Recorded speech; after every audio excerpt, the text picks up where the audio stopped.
because I forgot to update that to the latest way this thing works. So the average blend mode doesn't work even if it was enabled. So I disabled it on this version. So yeah, that doesn't work. Hey, this is what my audio actually sounds like. In the first clip here, I have my mic all the way out here. That's why it sounds bad. That's why it sounds bad. Uh, but just let that go, please.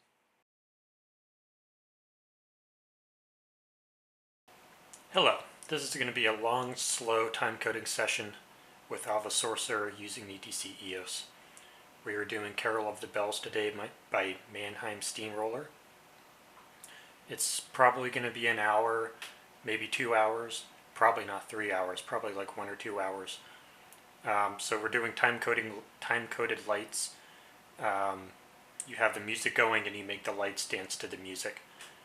Alva Sorcerer is software that I personally wrote and developed, and it is a Blender add-on that uses Blender's graph editor, 3D view, node editor, text editor, and other tools, and sequence editor to control lights. And it remote controls ETC EOS so that you can take it to existing front of house setups in order to incorporate it into existing workflows without having to switch to an entirely new software. This is Alva Sorcerer 2.2.2 that we're using tonight. 2.3 is going to be coming out soon for beta testing. This one is currently technically still in beta. We are kind of nearing the end of the beta phase though. We're about to get to a general release for this software. If you'd like to use the software yourself, go to sorcerer.alvatheaters.com. Link for that will be in the description below and on the download page there. It's not available for download on that page. You have to submit a form in order to get into the early access program, at least until I get it a very reliable general release ready for purchase, because it will not be freeware. It is licensed under GPL, GNU. So it's open source because it is a Blender add-on, but that does not mean that it is without fee. So the first thing we're going to do, right now we are in Blender. I already have Sorcerer installed. There's going to be another video coming out that will show you how to download Blender, how to download Sorcerer. Well, you would get it in an email right now, but how to install Sorcerer onto Blender. And right now we will go ahead and assume that you already have it installed, and we're going to connect to EOS over here. I'm going to go to multi-view, and what we're going to do is try to get Blender or Sorcerer to talk to EOS. So first thing we need to do is go over to EOS, go into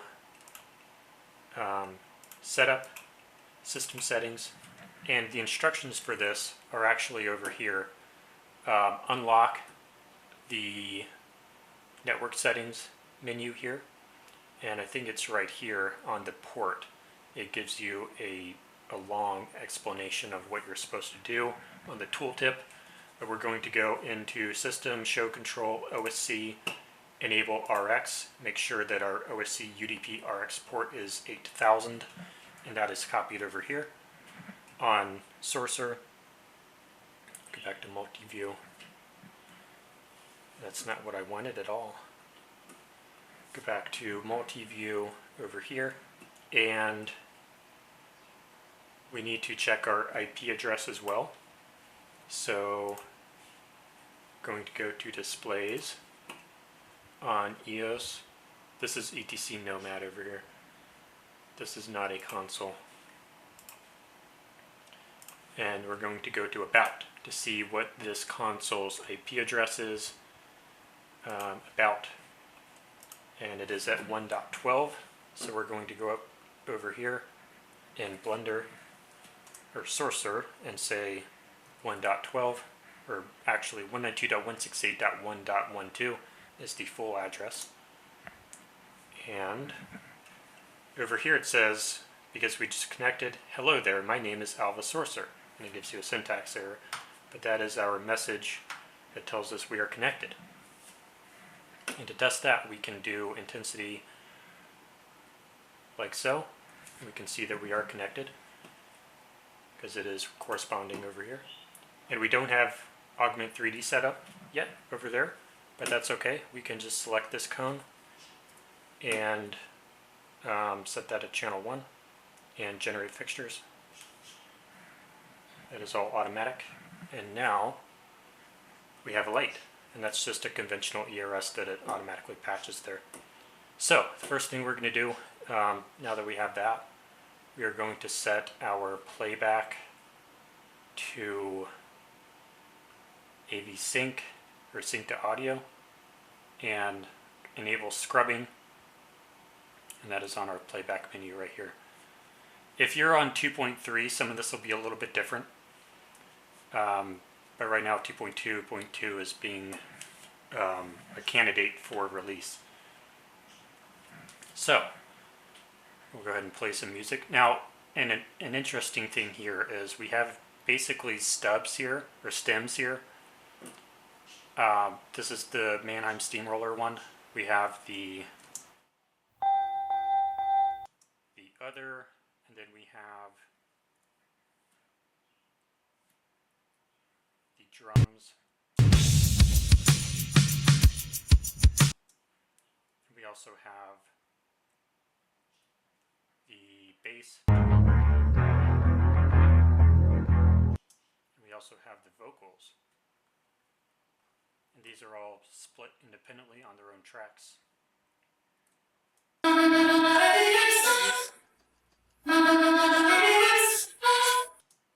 Right. Sorcerer does do this. So if I were to go to, I think it's format, or maybe not format, maybe it's media. That's done with this button here, Analyze Song with AI. Now this button does require some sort of coding skills in the background to get it to work. It does not work out of the box. You have to install a lot of different stuff into the Python environment basically for Blender for it to work. So if you press this button on just basically like a version of Blender that hasn't been set up properly, it will not work. It'll give you just a dummy output that's not helpful at all. If you need it installed, if you're smart, you can figure it out. You can do it by yourself because it does provide you the information you need to get it to work. But it takes a long time. It took me like 2 hours to get it to work the first time. And that's a lot of work in terminal or in command prompt to get it to work. It's really complicated, pretty difficult. If you have a song that you need split, email help@alvatheaters.com. I might be able to help you out. I mean, I can help you out, but I would need to figure out a business structure in order to do that for people if that was possible. But so the basic thing is it's difficult to get this button to work, but when it does, it gives you this kind of stuff. I'm not going to press that right now, but what that does is you give it the bass song and it spits out the vocals, the drums, the bass, and everything else and other as completely separate audio files so that you can work with them independently. And that's also helpful for the 3D audio that Sorcerer does. I'm not sure where my speakers are in the scene. Where are my speakers? I must have deleted them. Usually this has speakers in the scene, but that would also be for 3D audio, which is like right here, which Sorcerer does do, by the way. It also gives you these strips down here based on like the BPM and the measures and the scenes and the cues. So you can use these strips to add a flash, to add a separate animation, to add a trigger, to add a cue, or to add a macro. And you can use the strip formatter right here to control all of those sort of at the same time as you need. but we'll get into that as that becomes important and relevant to what we're doing today. But that just lays down all of those beats throughout the entire song using AI so that you don't have to do all this timing stuff manually. It does it for you. So help at avatheaters.com if you need that done for a song and you don't have 2 or 3 hours to sit down and try to figure out how to install all the Python packages to get that to work. But the package that does that is called All-in-One. So what are we going to do next? We're going to go ahead and start doing a little bit of designing here. We're going to start with the vocals, and I'm going to show you just some basic animation.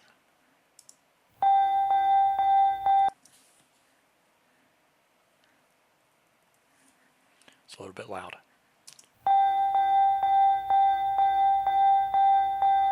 So we're going to get that copied over onto the light real fast. Let's get rid of that. Oh, we need a graph editor. So we're going to pull up a graph editor. We're going to get rid of that. We're going to get rid of this if I can. There we go. This mouse is so huge. So we're going to add an animation strip. We're going to zoom in here real fast. And we're just going to get the light, the one single light, to blink up and down along with those lights, along with those ding, ding, ding, ding, ding.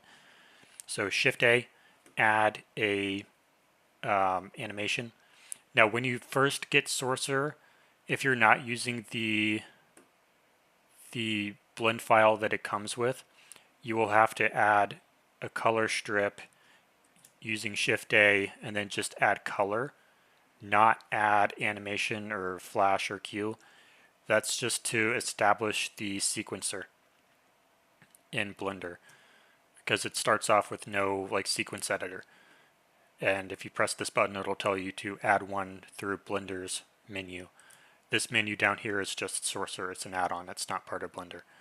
So we just created an animation. We're going to name our strip with the formatter to da da da da da, and that is going to be channel 1 right there. And we have control. Lovely. We're going to start with it at 0. We're going to enable auto keyframing. Going to establish the keyframe. Dong. Pull it up. And now we have that.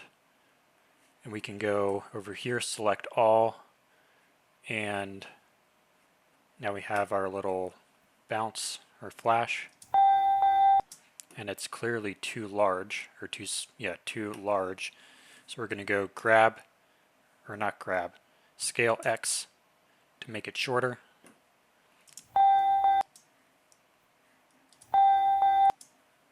That might be able to work, but I want to scale it down a little bit more. Scale X. That was pretty good.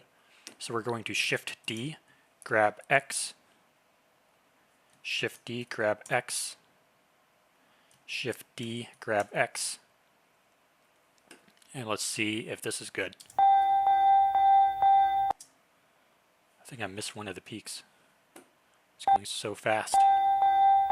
That's too fast. So now we are going to grab it. So this mouse is so huge. So this is about the beginning of it. And so that's where the first peak should be. I'm going to left L, L, L, L to bump that backwards. That's an Alpha Sorcerer key. And it's clearly too fast. And I'm going to add a marker at the 4th one. That's the 4th one. And I'm going to select the pivot point to 2D cursor. I'm going to shift right click right there. And I'm going to scale X.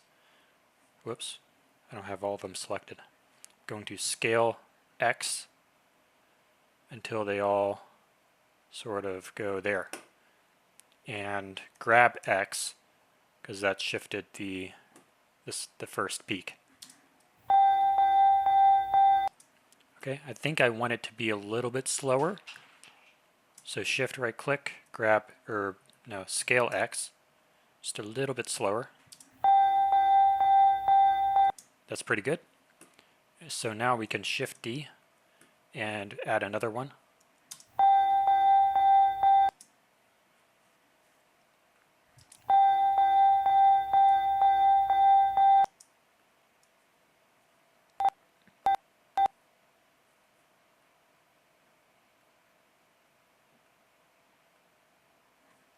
That's weird. Let's go back to this one and just do it this way. I don't know why that was offset. Shift D, grab X, and let's see if that worked.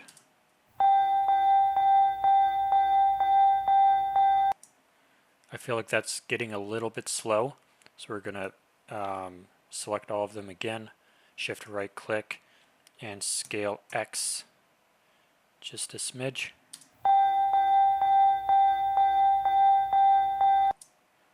It's still too fast, so we're going to scale that again, scale X.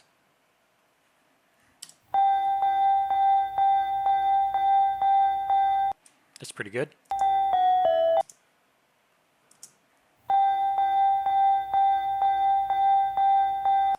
Now, this has quite a bit of lag, so it doesn't look correct on your screen, I don't believe, but it does on my screen. And I don't think I can fix it later. That would be a lot of work to fix it later, but just I will render the final product once I've finished this light design, and you'll be able to see it in the correct timing later, but it will be a little bit laggy here. Now let's go to EOS, and now you can see it. So that's what we have now. Back to multi-view, and maybe I can mess around with it in the edit to get you an idea every once in a while of what it actually looks like without the lag. All right, so we have the first 8.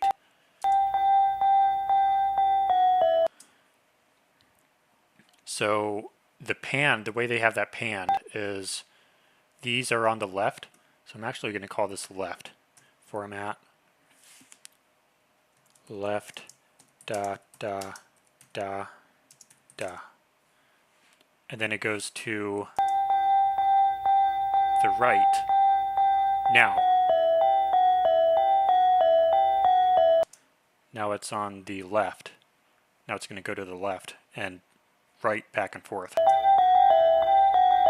I don't think that'll carry over in the final edit here, but that's how it's set up. And I should also expand the length of this. Oh, now I see why it was weird earlier. I didn't shift the size of this. So if I wanted to shift D this, now it should work.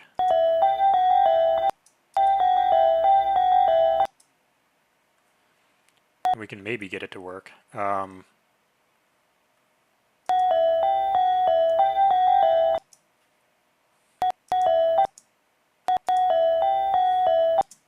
This is when it begins again.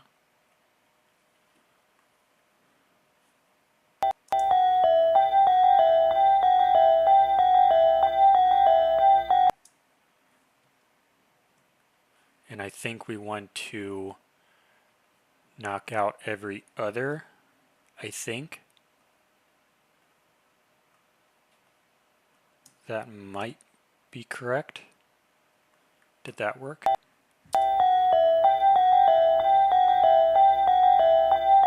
That was correct. Perfect. And now we can shift D.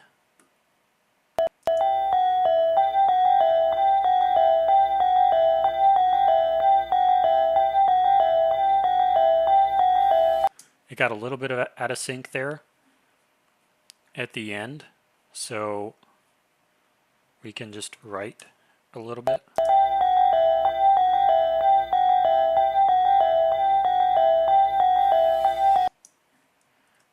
Shift D again.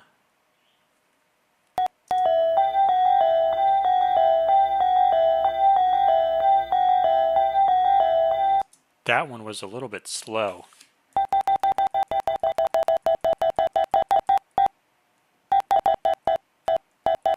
That one's a little slow. We're on this one. Yeah, it does look like it's delayed a little bit. Grab X. There we go. That should fix it.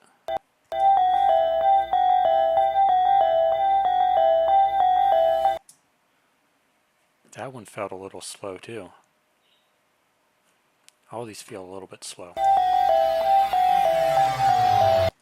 Yeah, all these feel slow.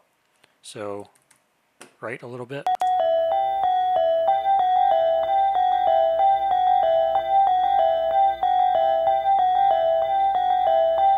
That one was early, I think.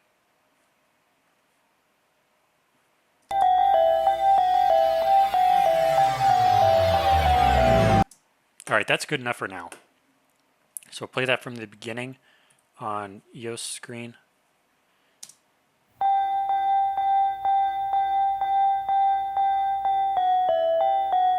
This is just the left side.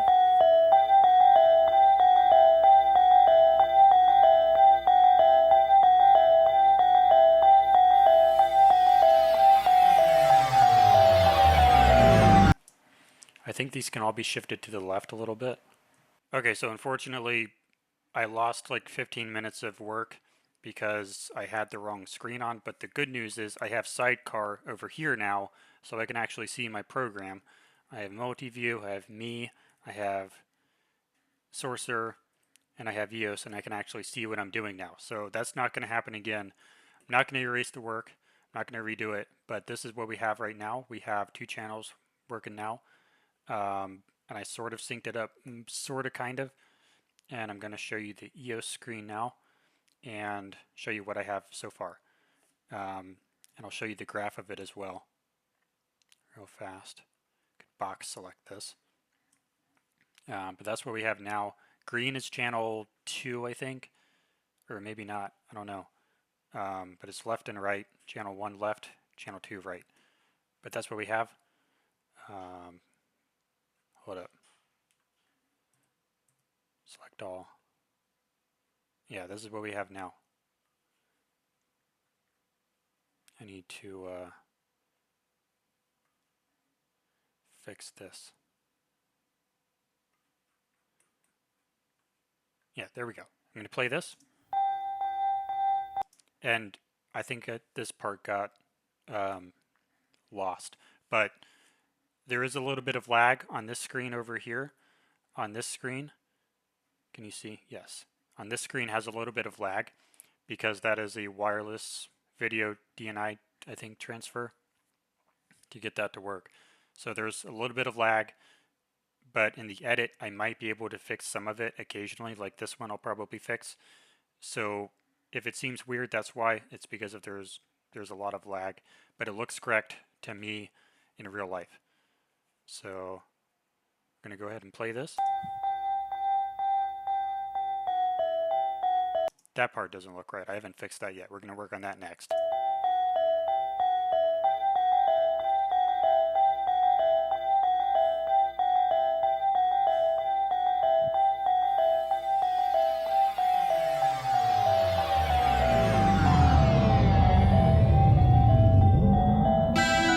All right, and what we were doing earlier is we were saying, using this stuff, we were noticing that the red is the beginning of each measure. So we lined like this beat up with the beginning of that red strip. This is the AI helping us. And like the next one, we line up with the red strip on the next one, and that's sort of how we synced it together. So that was pretty fun, but you missed that because I didn't have my sidecar. And you can't see this either. Hold up, here we go. What I was saying was the red strips right here help us sort of sync the hits over here, because we notice that the AI tells us that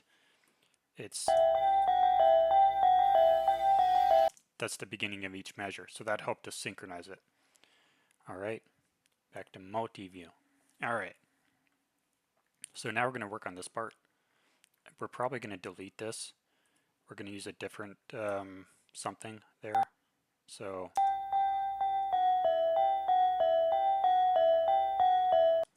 what do we want to do there? I kind of want to add, we're not really doing a real design here.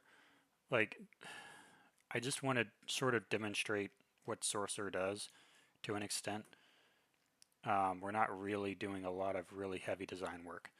But what I would like to do is go into this view, grab this over here, rotate on the X 90, maybe, rotate on the Y 90, no, rotate on the Z 90.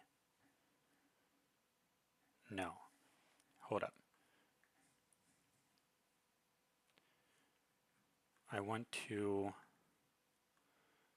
rotate this on the Y, rotate Y 90. No, rotate Y negative 90. There we go, that's what I wanted. Let's look at it this way. I need to learn my things again, hold up. There we go. Grab, good, and now I want to add some more, and I'm going to utilize this redo panel and say I want it on the Z-axis, and I think it'll do negative, yep, and we want 3, I think, yeah, so it's channel 1, channel 2, channel 3, channel 4, channel 5, so I'm going to select all these, and that's starting on channel 3, good, and we're going to add those.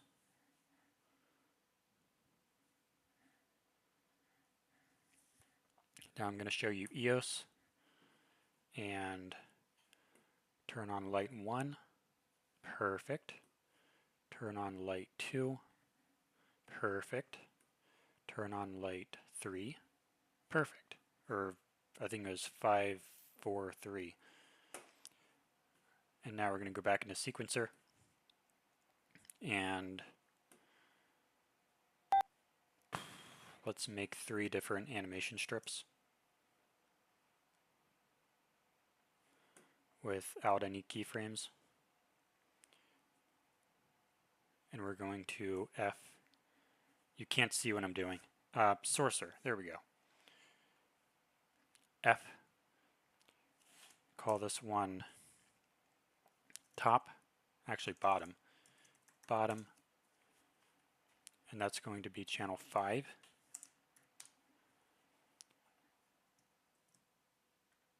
Then this one is going to be middle, F. Middle, and you're going to be channel 4. And then this one is going to be channel 3. And it's going to be called top. And what we're going to do is, back to multi-view,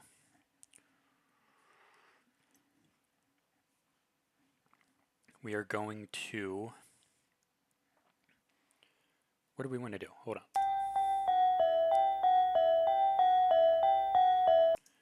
We want to have the top one light up. Why is it at 50? So go over here, just add our keyframes, go to the next one, up, I, go to the next frames, down, I, select all. This did not work. There we go. And we're going to copy those keyframes, copy, and paste, maybe. I guess not. Does that work? I feel like that should work. I know there's a way to do that, to just copy the keyframes, but I don't remember how to. So we'll just do it manually, I guess. go to frame 1, you're at 0, boom, and then full, down. And then this one, you're at 0,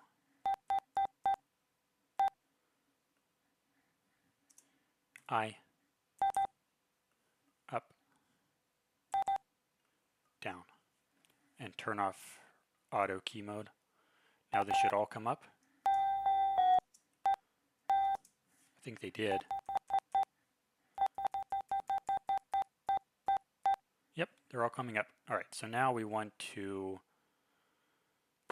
what do we want to do?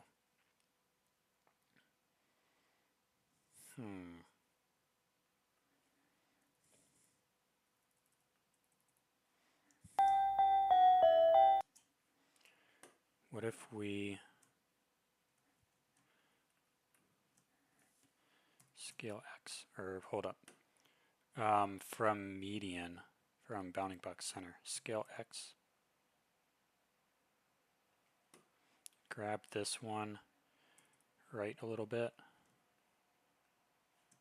What does that look like? We're going to go back into scale X mode like we did before, and you can see scale X.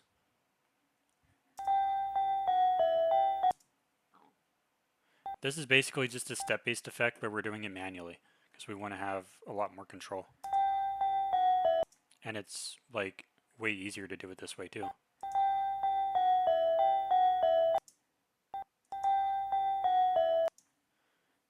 Grab X. You have like so much more precision doing it this way.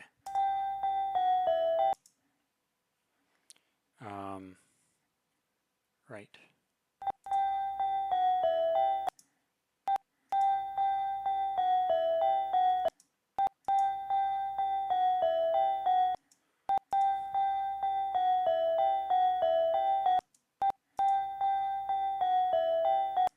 All right, and now we should be able to Shift D, grab X.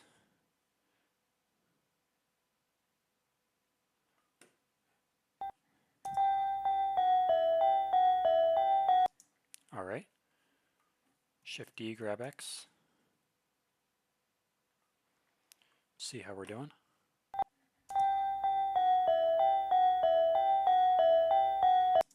We're getting a little bit out of sync. That's okay. Grab X. Actually, hold on. Let's keep these. No, that's fine. We're just going to bump this up a little bit.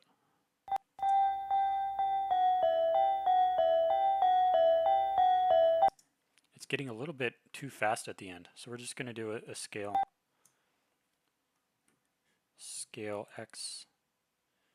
Just a little bit. I'm going to turn down the brightness on this a little bit so you can actually see what's going on here. Options, why is this not, I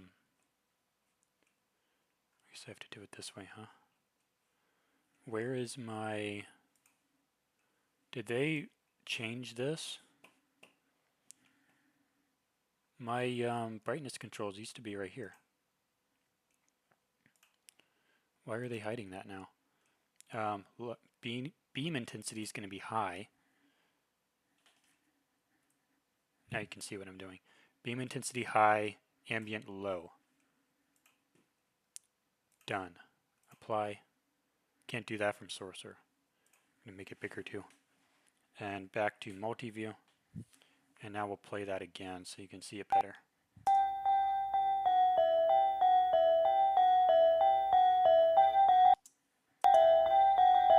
And that is very laggy, so it doesn't make sense to you, but it does to me.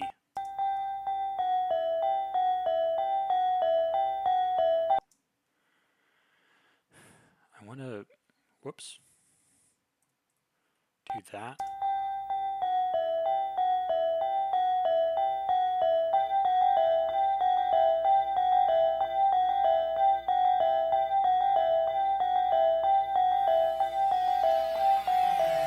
All right, Alright, so that's good enough for that section. I'm going to do Control Save my work. And now what I would really like to do is add a bunch of lights looking this way. Going to Shift D this one. Started at channel 10, I think. Look over here. I'm going to do a 3D hologram effect here. And we're going to add along the y-axis.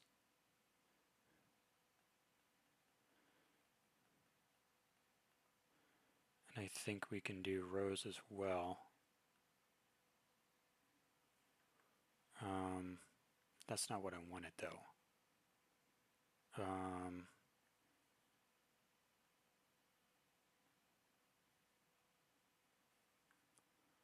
That's not quite what I wanted either. So we'll just do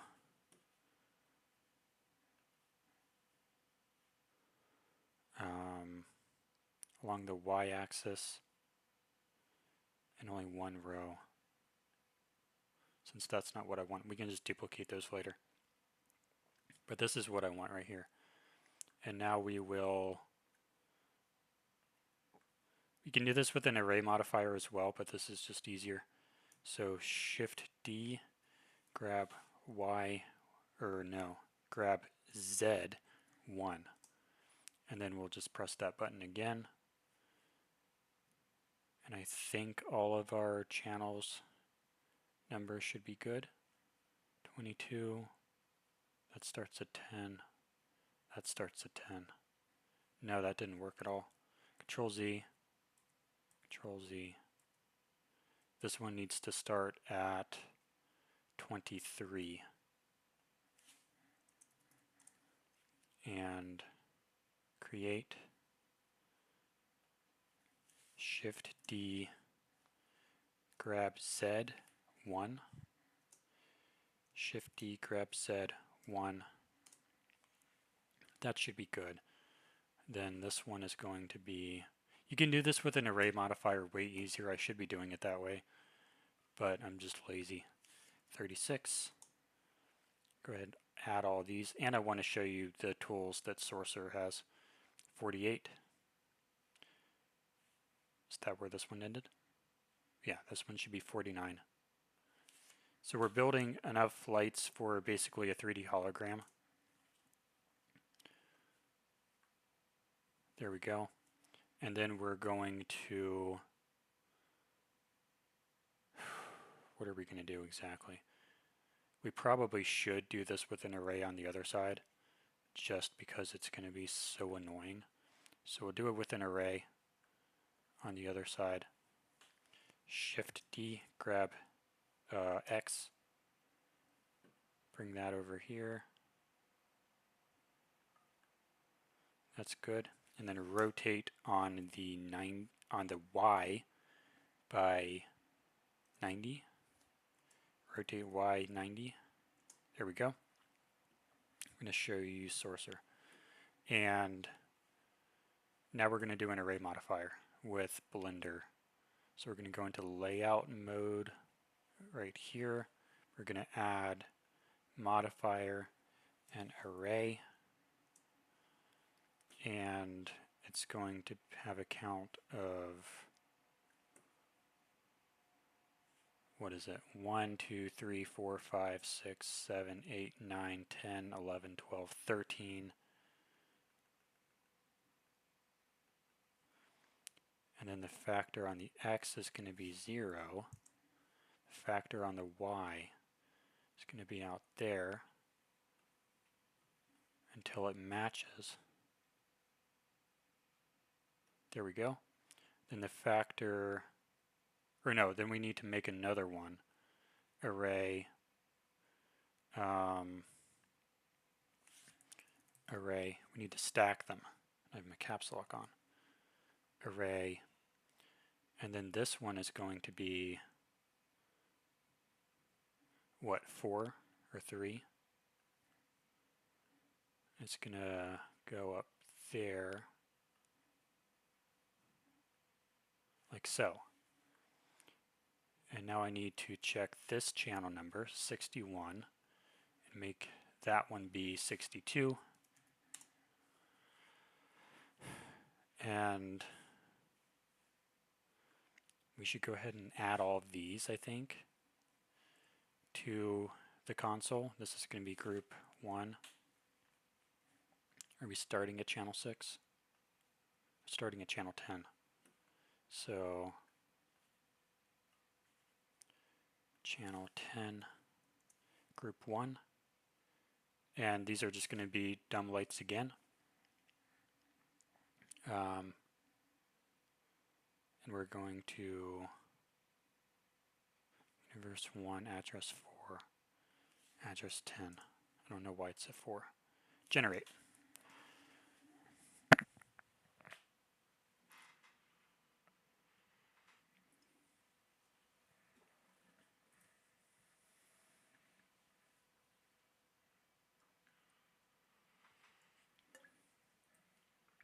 Look at my giant rainbow spinny wheel. Wow.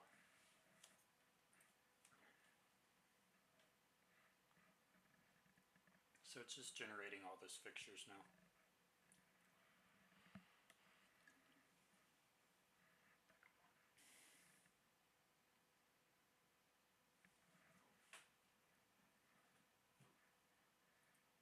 I guess it's done.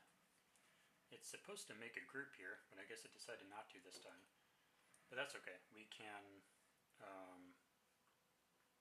select all these.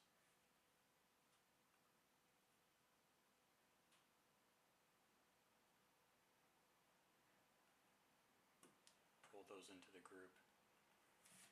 Left wall, I guess, is what you would call that. And we can highlight. Whoa! See that? Whoa! And turn that off. That highlight off really ought to have a fade. Should probably fix that. But anyway, now we have that one. And now hopefully, I'm pretty sure this will work. But we're going to make group 2. This is going to start at channel 62. Perfect. And I think this will work. It should. So we're going to say generate.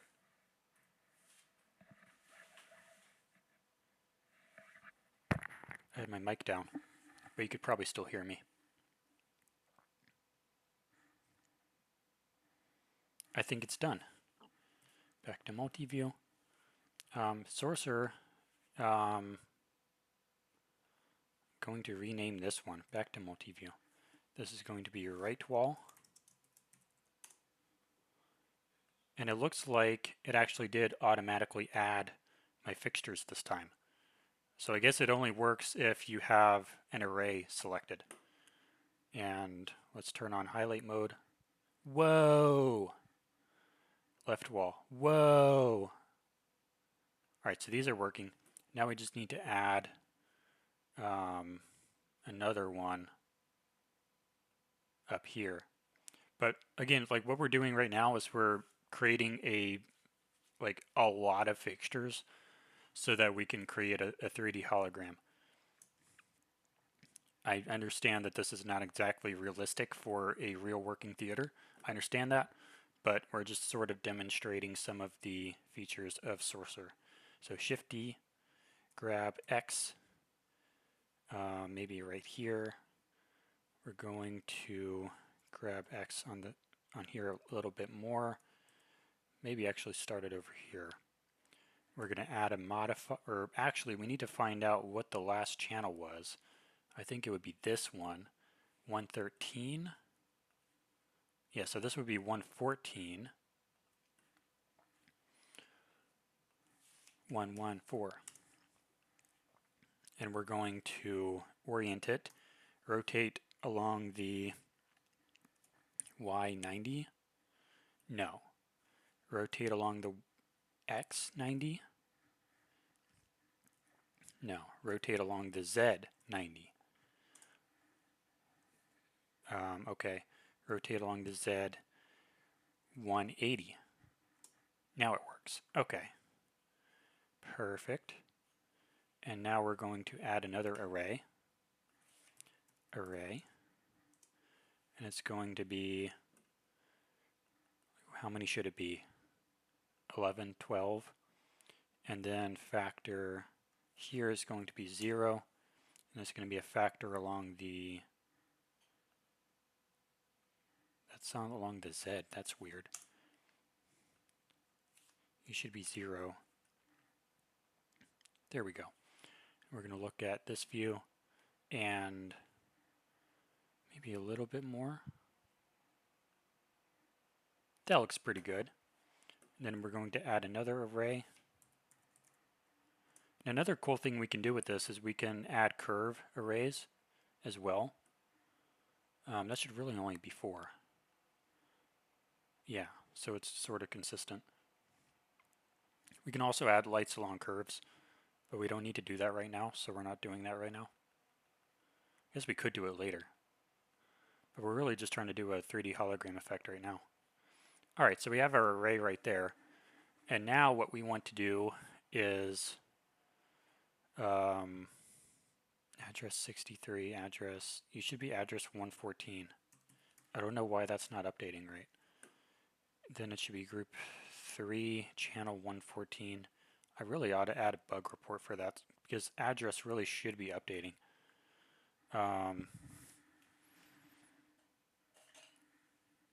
I'll put a scissors right there so maybe I'll remember later. I'm probably not going to. But anyway, we should be ready to add that. 114 was the last channel. Good. So let's go ahead and add.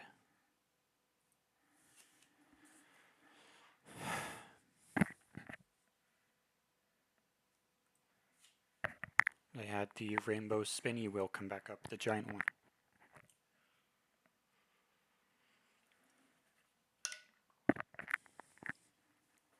Alright, so did that work? Back wall. Highlight mode. Whoa! Are they all pointed the wrong direction?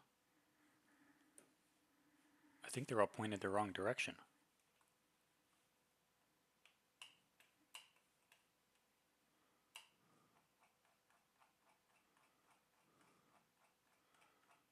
Yeah, they're all pointed the wrong direction.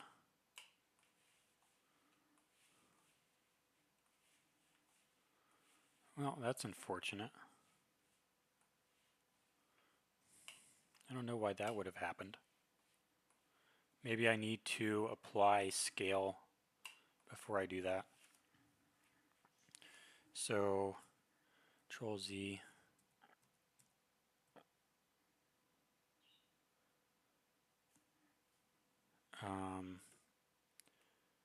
Apply. Hold up, I need to apply my item. Apply scale. Or apply location rotation scale. Object. Apply rotation. Okay. Yeah, that was probably what happened. But we should go into patch and what was it? It was 115 or 114 through I guess like 500 or something. And unpatch. Can you see what I'm doing? No, you can't. Back to multi-view. Unpatch. Yes. Yes. Back to here. We deleted all those over there. Great. Can I go back to my default mode? Home. Here we go. Alright, so we're going to try that over again with 3.4.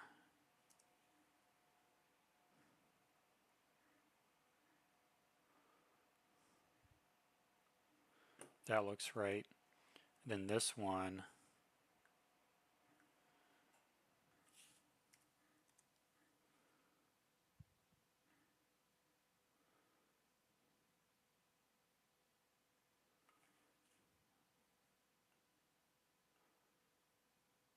Yeah, that looks right.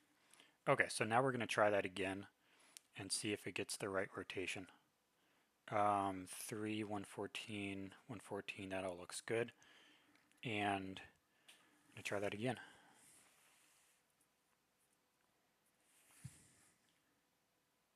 I don't get my spinny wheel this time. Oh, there it is. And it's still messed up. Alright, well, I guess that's a bug. I guess. I don't know why they're messed up. That's unfortunate. Okay.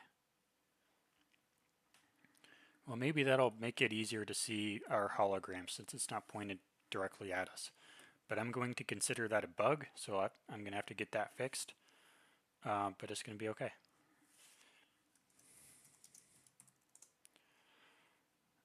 Highlight.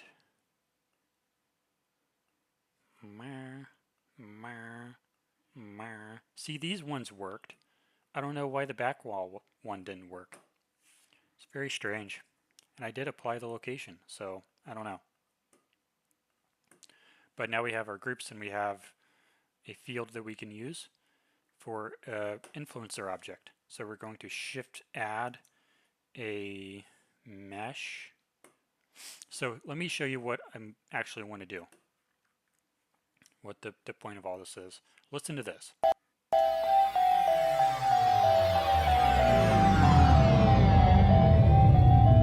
I'm imagining, let me turn this on me. I'm imagining a spaceship sort of, get rid of that, a spaceship sort of landing on the stage. Like this sound here.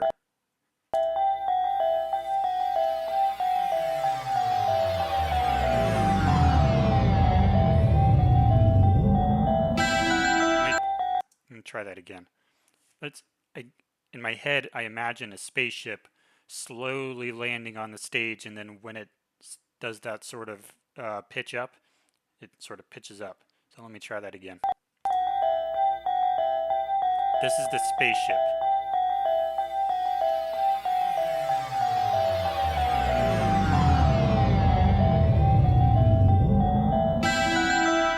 Does that make sense? Hopefully it does. But that's what I'm trying to do. So we're going to pull out our scale controls. So this is going to be our spaceship.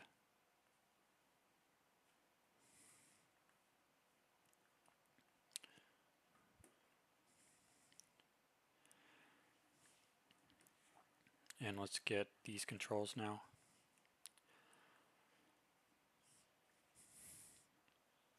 I'm going to give the spaceship intensity. We're going to make sure that it is dynamic. Strength is 1, which means it's an influencer. And give it intensity of maybe 50. And now you can see the spaceship kind of come in. Like so. But we don't have quite enough lights for it to really work. But this is the basic idea. You really want it to have more lights. So you have sort of, oh, you can't see what I'm doing. Multi-view. There we go. So I created this spaceship. I really need like a larger screen or something over here. This is an iPad that I have for the sidecar. So I created this spaceship here. I gave it intensity. And the idea is you're supposed to move it down. Yeah, you can see. And as you move it down, it influences those lights. But another thing we can do is we can add a light object, a sun, if we wanted this effect instead, and give the sun intensity, and increase the scale of the sun, and sort of move the sun down, like that. And like you can move the sun like to the back, to the side. So maybe I should do it with suns, but I don't think I should. Maybe we can do a combination of suns and the plane. Why don't we do that? Let's do a combination. Boop. Shift D. Let's put another sun right here. Shift D, put another sun right here. Shift D, put another sun right here. And then we'll just grab all of these. Just box select all these. And we're going to go into, delete this marker. I don't know how to, my mouse is so huge I can't select anything. That's really annoying. But anyways, we're going to go up here and find that part in the audio. This is capturing audio, right? Yeah, it is. We're going to find when that first starts. That's when it starts. We're going to go into 3D view and location and rotation. Okay, I think that's what we want. We don't need scale. Maybe we do though, actually. So keying set. Where's my? How do I do keying sets? Keying right here. Keying set is going to be lock rod and scale. I think that's what I set it to, but I can't see. Yeah. So it's going to add keyframes for location, rotation, and scale. Good. Now, step forward.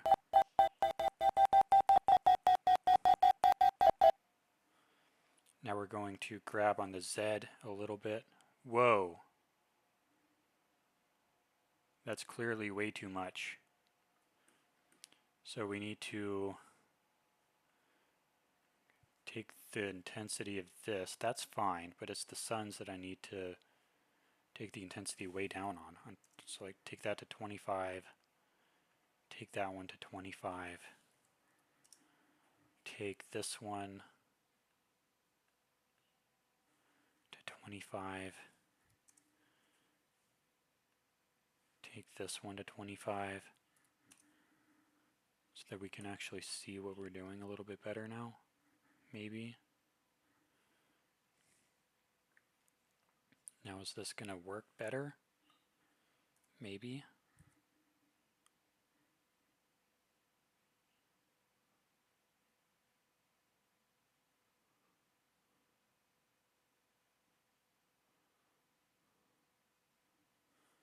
Kind of want to make the influencer itself just be more like 25 maybe. Grab all these again. Grab Z. Yank all those out.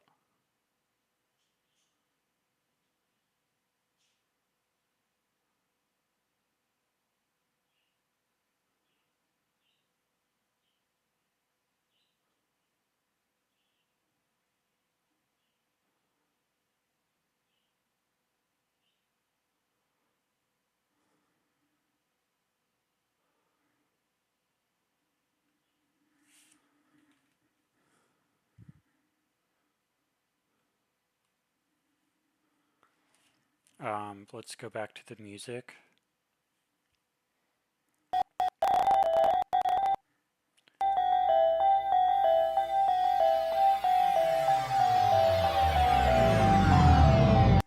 That's the bottom of it. So grab on the Z.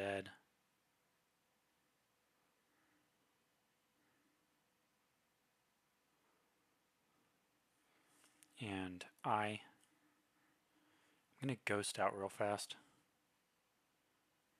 Just so that, and ghost out, when I say ghost out, it's this button right here, the ghost. That just presses go to Q out on the console to clear everything. And you can edit, well, you can't edit it right now in this version, but in this version you go to Sorcerer logo and I think it's orb. No, sequencer, network. There's some place where you can set the, here it is.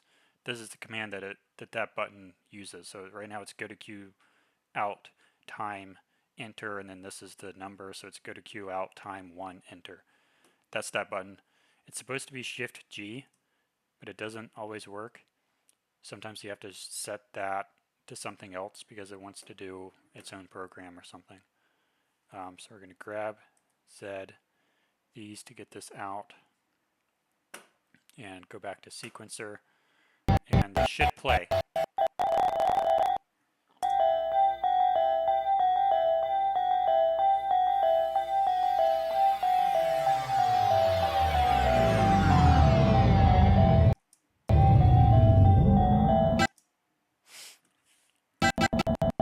So this is when it's tilting up. That's sort of played out, but not really. It played out okay. But now we want to go all the way on this side and rotate it up, like so, and I. And now we're going to step backwards.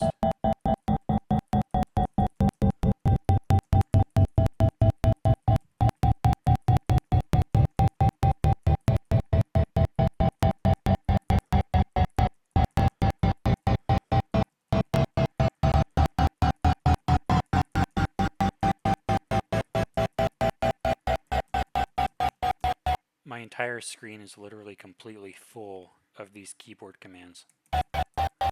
Let's go all the way back. There we go.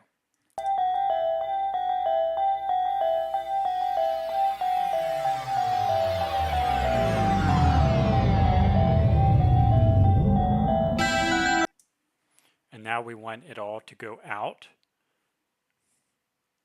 So let's go back to the last keyframe. This is its last keyframe. So we're going to select this, intensity, hold up. Yeah, intensity, because, okay, what I was wondering about was, so this influencer on previous versions, not this version, but on previous versions of Sorcerer, when you have an influencer and you have lights that are inside the influencer and you change like the intensity of the influencer, then that will not affect the lights that are already inside the influencer. But on this version, it does work. So that means I can actually animate the intensity of the influencer and it'll work. And it definitely works that way for suns, and it didn't always work that way for influencers, but it did. And what I mean by influencer is you can't see where I'm pointing. Now you can. This object here, this cube, that's an influencer because it's a mesh, and I have nothing in this field, and it says dynamic right there. So you can't animate intensity on the influencer, and it will actually affect stuff that's already inside the influencer. So now we're going to go back to suns in here and change their properties as well. Maybe we have to go back to layout to select them. Jeez, collection. So much junk in here. Sun. I need your intensity keyframed. I need your intensity keyframed. I need your intensity keyframed. I need your intensity keyframed. And now we're going to track forward.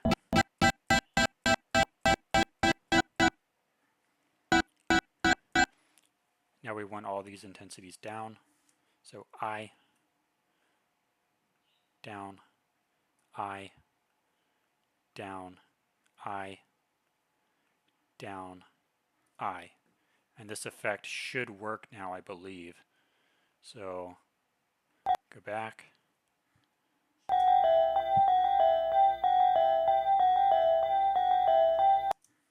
I'm going to show you EOS.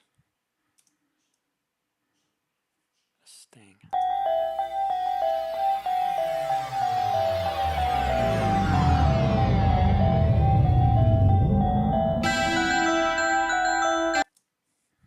And it worked for the most part. Now the thing about this is, because, let me show you myself. That came out wrong. But the thing about this is, if we look back at EOS, you can see that there's still a little bit of, this is really cool. I can move my mouse over to the, well, I used to be able to move my mouse over to the other screen on the other device, but that sadly is no longer working. I don't know why. But anyway, I can use this mouse. You see how there's still a little bit of residual light right there? That's not supposed to be there. That is an artifact of signal loss, basically, of the network. The way this thing communicates with EOS is not necessarily the most reliable in the world. So it has packet drops occasionally, and that's why you see that over there. It doesn't successfully send every single packet. So over time, they kind of accumulate these little errors every once in a while. They accumulate to the point where lights that are supposed to be off are still on a little bit. And that happens on the commands that are relative, not absolute. So if I had an EOS effect running on this computer, on EOS natively built in, the influencer effects would still work for the most part. Most of them would. Well, the light effect would still work, but not the influencer effect. The influencer effect, I believe, is absolute. I think, but I don't remember off the top of my head. And this changes sometimes too. But the important thing is sun effects, the sun objects, like I'll show you again. Like these sun objects. And when you go Shift A and add light, sun, those are relative. So they can cooperate with existing onboard effects on EOS. And a solution for that is usually to just come over into Sorcerer and say graph editor.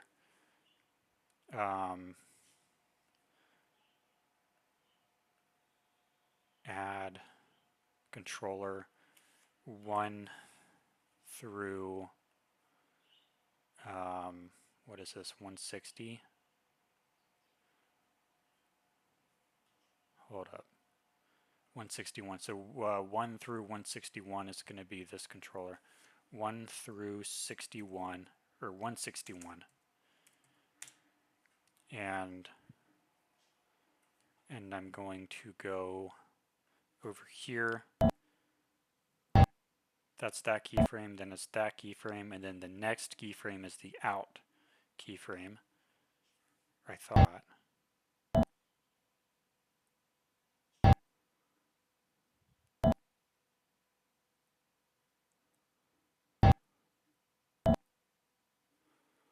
I thought. Maybe not. What happened? Layout view. Did I not keyframe those out cues?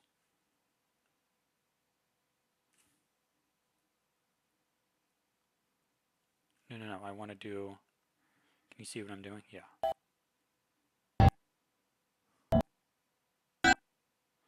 Oh, I didn't keyframe the influencer out. Hold up. That's that cue, and then pull up the dope sheet real fast.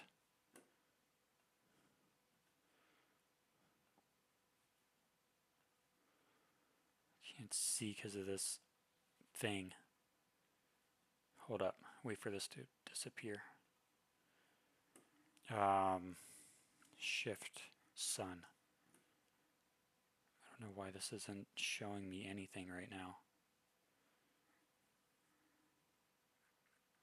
Oh, because I'm over here. So I want to go to... So I have just the cube selected now. Wait, hold up. We want to go to... On the cube... So we want to go to this frame, 736. Frame 736. Select just this. Keyframe intensity. Then go to 736. And now bring intensity down and keyframe. So that might actually fix what I was talking about earlier. that may have actually not even been signal drop. That might have just been because I forgot to keyframe that intensity parameter on the influencer. So let's actually play that back again.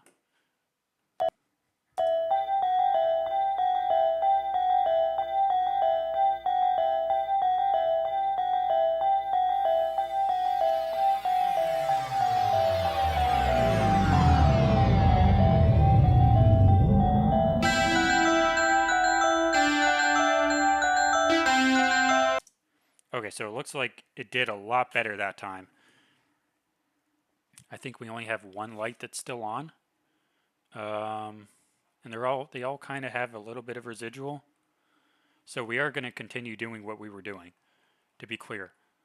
And what we were doing is we were kind of cleaning up after Sorcerer by adding a manual command to bring these values down. So we're going to go back to our keyframes now. That's when it hits the bottom. Now it goes up. That's its down keyframe. We're going to go back up to this keyframe, 25. We're on frame 720, and I'm going to keyframe. Hold up.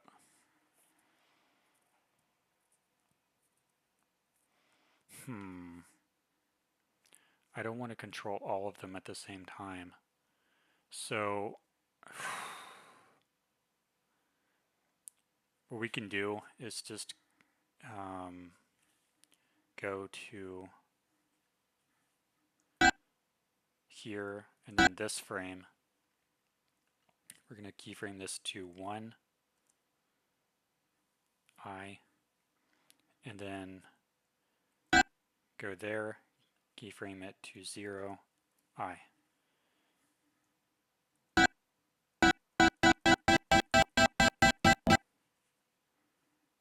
And that should work, I think.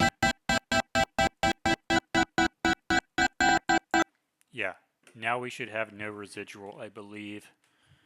You couldn't see what I was doing right there. But we just added this graph controller right here. These hotkeys, man. So we added that controller right there. Do I still have audio? Can you still hear me? Yes, you can. Good. So we added this controller. It's doing... This thing is not my friend today. What are we doing? Why are we not moving? There we go. So this is frame 20. This is the base. Now it's coming up. This is intensity 1.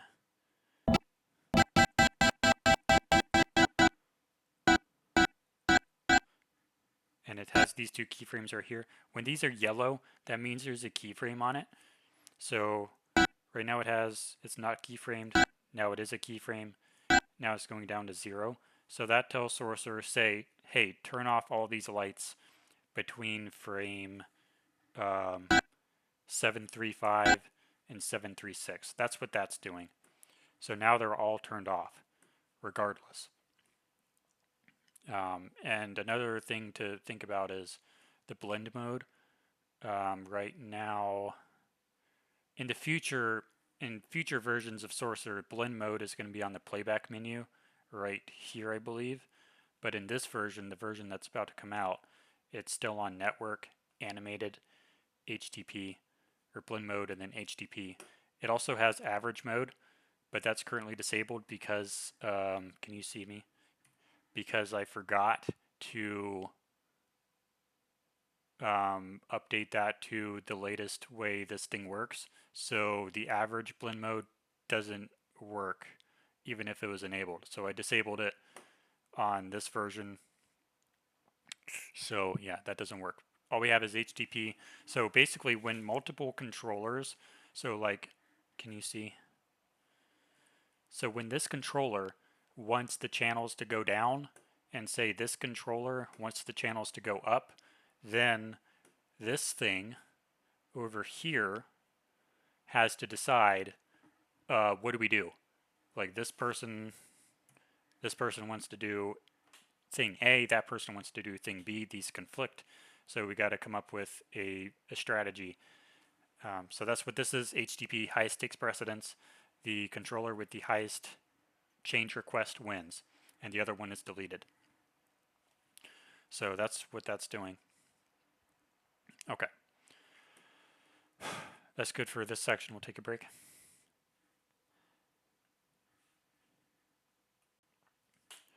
Okay, so we're back. Also, I'm gonna, right now I have, you can see me. I have my rim light back here, and I have my key light up here, and I have my snowman, and I have my other snowman and my Snoopy.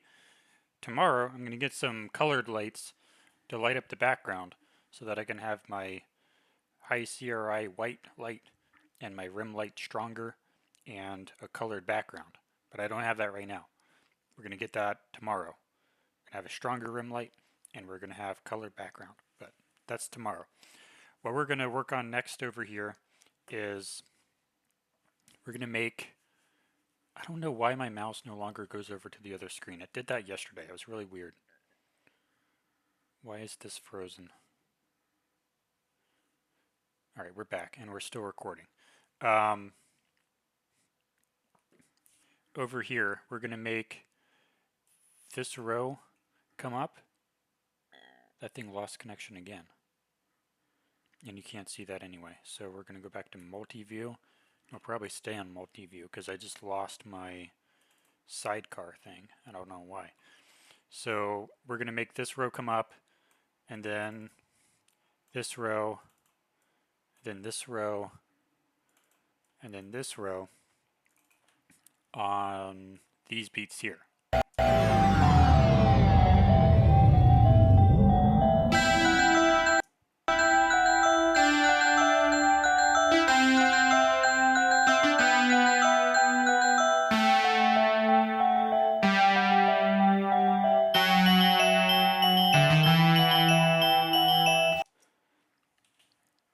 Right, so I guess we can do it. How many are there? There's 1, 2, 3, 4.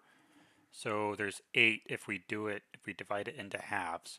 So how many are there? There's 1, 2, 3,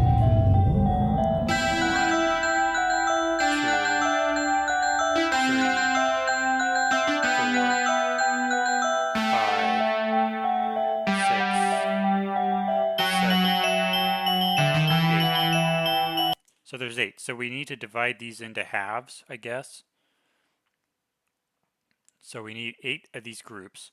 We're going to turn this off. We don't need to see this right now. Cube visibility off. Back to 3D view.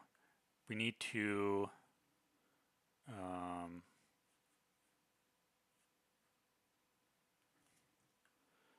create some groups here. Make groups. Add group. A1,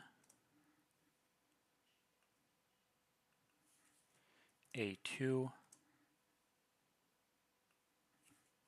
A3, wait, A3, A4, A4.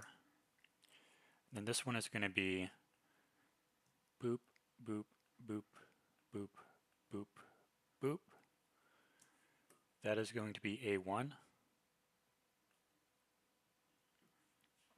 Then boop, boop, boop, boop, boop, boop. That's going to be A2. And then boop, boop, boop, boop, boop, boop. That's going to be A3. Then this one, it's going to be boop, boop, boop, boop, boop, boop. That's going to be A4. Okay, and then we need B1, B1, B2, B3, B4. B1 is going to be boop, boop. You can just do box select, that'll be easier. those are going to be in B1, and then those are going to be in B2, and then these are going, whoops, boop, boop, boop, boop, boop, boop. Those are going to be B3. And then these are going to be B4. So boop. And now we can go into highlight mode. Boop, boop, boop, boop.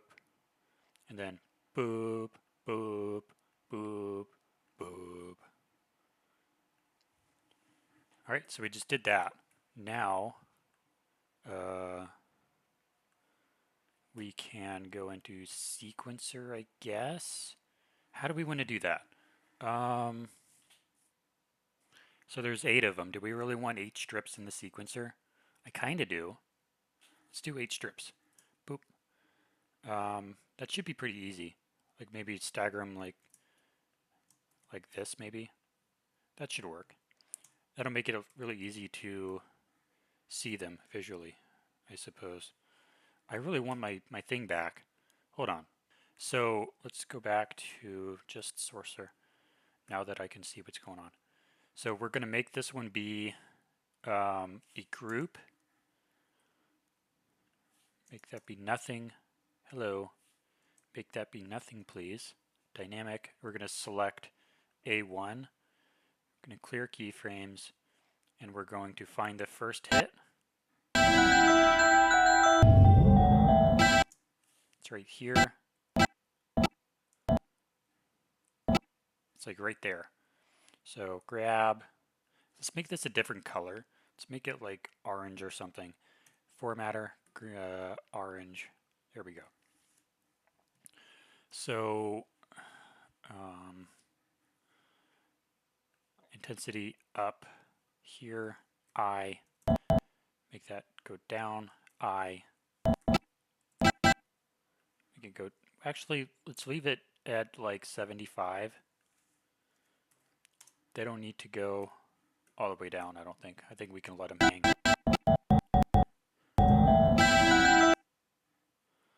Let's actually mute some things over here. Right now the mutes are right here, and I think they move somewhere else. But yeah, I feel like the mutes in version 2.3 get moved up into the playback menu up here. I think that's in 2.3. But anyway, back to multi-view. What was I doing? We're going to go back into sequencer, and we're going to be able to actually see.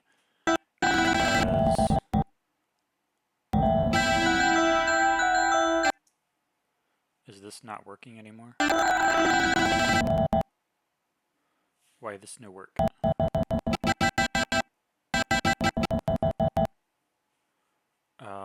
I don't know. What happened? Was it that mute? It shouldn't have been that mute. Maybe that's broken though. Hold on.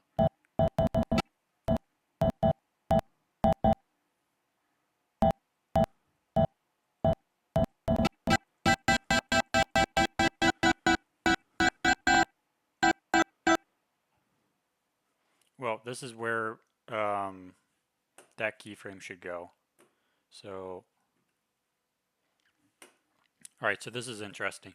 When you have one keyframe selected in Graph Editor and you press this button, which is frame selected button, this UI position is out of Sorcerer. It's not built into Blender. Built into Blender is view frame selected. Alva Sorcerer just paints it right there. But when you do that and you only have one keyframe selected, it zooms into like basically infinity, and it takes forever to zoom back out. It's really annoying. Like, this is really not cool. This is Blender 4.4.1, I think, and it's not fixed in Blender. This is on Blender side, like on the C++ code. I actually my first commit to Blender was fixing that so that it doesn't zoom into infinity. So on Blender, what is it, 5 now? Is it 4.5 or is it Blender 5? I think it's Blender 5 that they just came out with. Yeah, it's Blender 5, right? I'm pretty sure it's Blender 5. But the one that they just came out with, it's not 4.5. Is it? Yeah, it's Blender 5. In Blender 5, my commit, my PR pull request to Blender fixes that so it doesn't zoom in all the way. But on this version, it does zoom in all the way. So we're going to select everything so that we can actually see what's going on. So here is our graph here. And what we want to do is we just want to pull this, grab X, and yank it over here.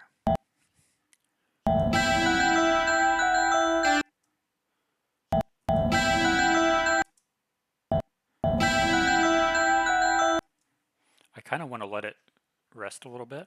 So we're going to actually yank it down here. I don't feel like that's synced right. Grab X.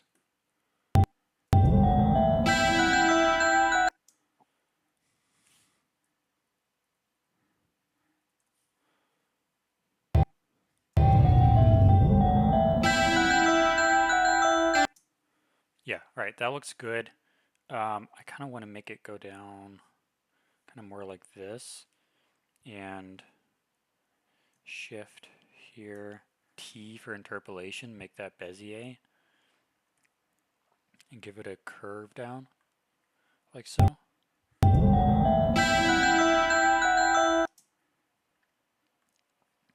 And I don't mind letting it go all the way down. Let's let it go all the way down to 0. And you can see that moving up here. So grab Y, you can see it move up there. There we go. Let's look at that again. This is a little bit too fast, so let's give it a little bit more of a cliff.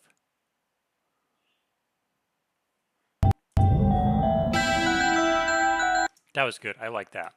So now we are going to rename this with the format and say rows and fix the capitalization. And that one is A1. Then it's going to be A2. Probably like over here. Or like over here. Or maybe like over here. Hold up.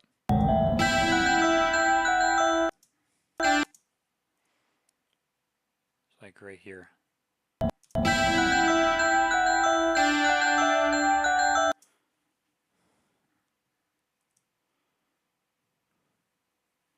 Make this be A3. What happened? Hello?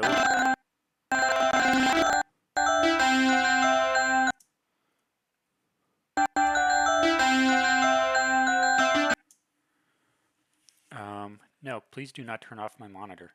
You can't see that, but it's saying that it's going to turn off the monitor. I guess I need to press this button. There we go. Okay. And then let's do our A4.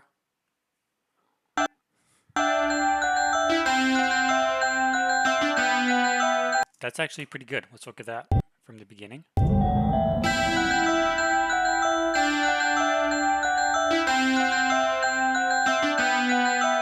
What I want to do is I want to split A3 into 2 groups actually, because it does like a stutter note, or I don't know what that's called, the grace note almost. I think that's called a grace note, but it does a grace note right there. So A3, we want to do A3 0.1 and then A3.2. And I wish I could copy the... This is a problem with this. You can't really copy the channels in one group to the other, but it's 132 through 137. why don't we just go, yeah, that's a problem that I need to solve in this. Like, you can't really do that. So this would be A3. So we want to do 1, 2, 3, I guess. It's odd, so pull those into there, and then I guess this one would be A3.2. Okay? And now, so this is A3. So we're going to up this one, and Shift D, grab Y1, that one. This is going to be A3, A3.1. Then this one is going to be A3.2. So right now they should still do the same thing. Yeah. Perfect. But now we can stutter them. So I can stutter this one to the right with the R key. I don't need to tell you that it's the R key. You can see R, R, R, R, L, L, L, L. Alright, so now it's stuttered. That was a long stutter.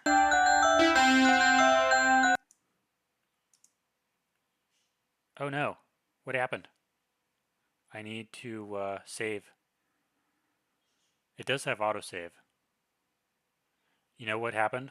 This is a bug in Blender.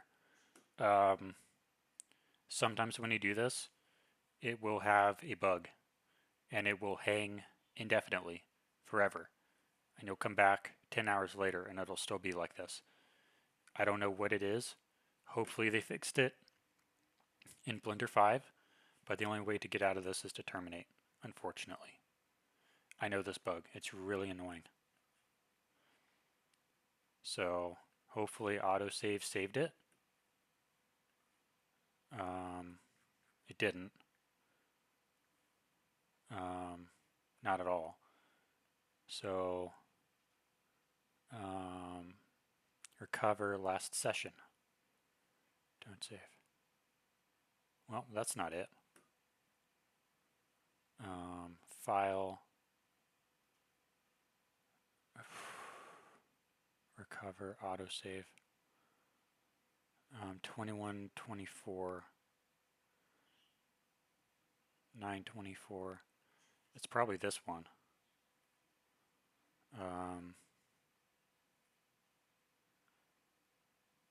Yeah, alright, so we have to redo that, so I'll just cut here. Okay, I want to share something cool. The way Sorcerer is designed is it has really good debug information built into it.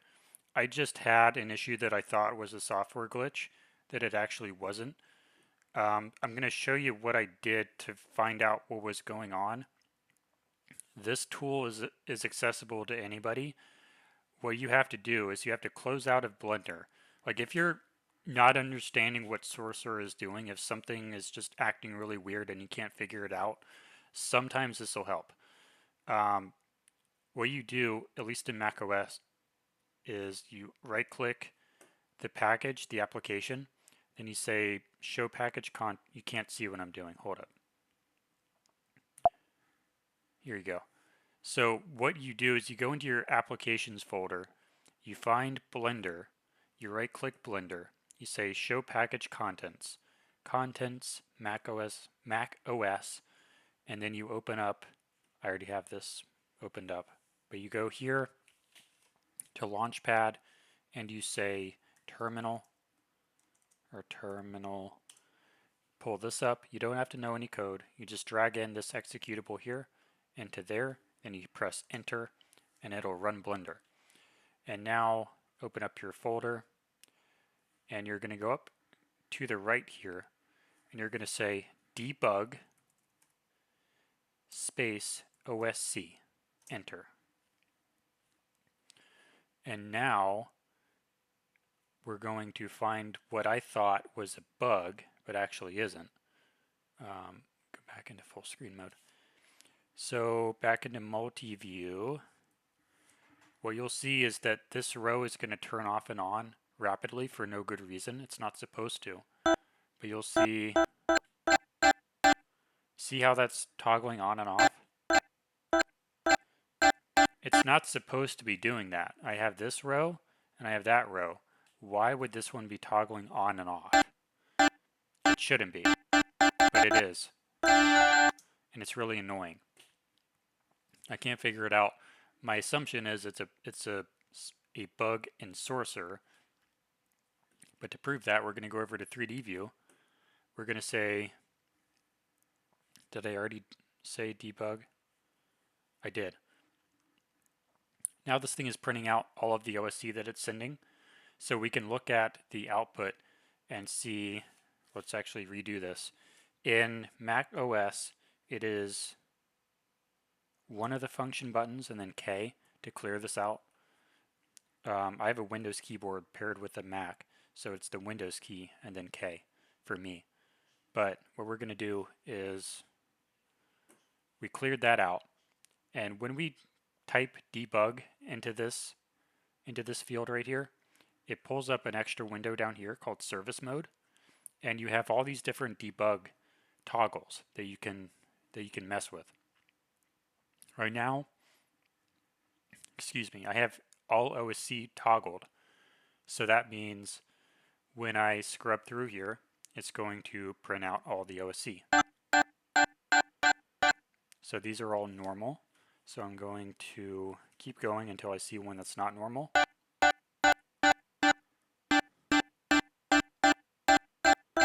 Oh, now it started doing weird stuff. So I'm going to look at the debug output. So I see 69, 72, 75, 78, that all looks good. 80, 83, 85, these all look normal. And then at the end there's 07, and there's then 98, and then there's 8. So these are bad, and these are all the same channels. So we want to dig deeper into this. It's not like a bad malformed OSC packet or something. This is real data. So we're going to go into 3D view and try to figure out what's actually going on. We're going to go up a level, uncheck all OSC, and then check CPV generator. I think in 2.3 it's different, but we're going to say CPV generator. Don't mind what that means, just type it. Now we're going to clear that thing out again and clear that, and we're going to try to reproduce that again. So forward, oh, that's good, but now that's bad. So we're going to look at the output, and we're going to look at what it's doing. So I don't think you can read this, so I'm going to read it for you. It says CPV update starting for alpha intensity. Value for row.001, that is this color strip, is, come on, pull up the taskbar please. Come on. I'm trying to get the taskbar up. Come on. Terminal. That color strip's intensity is 98. So it says 156 through 161, intensity 98. And then it sends that to the harmonizer. You don't need to know what that is. So that one's normal. This one's normal. And then this one's not normal. It says row. Wait, this is a different color strip right here. Row's intensity is 7. Okay, well, what channel is that targeting? 156 through 161. Well, rows.001 is 156 through 161 channels too.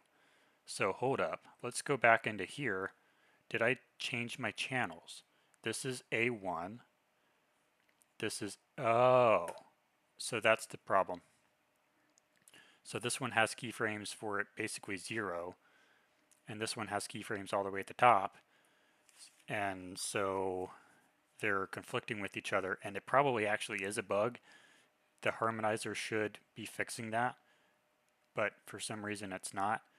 But that's why. I just need to set this to A2. So that was my fault, and I'll show you that it works now.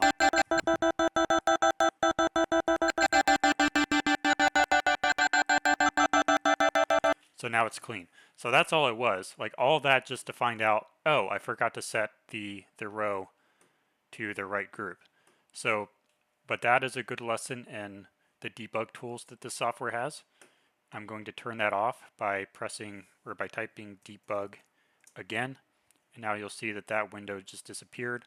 It will no longer print stuff to terminal. And again, remember that only works if you did the method where you drag this into terminal, or in Windows it would be CMD, command prompt. But anyway, we're going to continue building this out. Shift D, this is the staggered one. This is supposed to be A3.1. Shift D, we have to build this again because again it crashed. A3.2, and then Shift D, A4. All right, let's see what we have. Let's actually stagger this a little bit. And let's control save.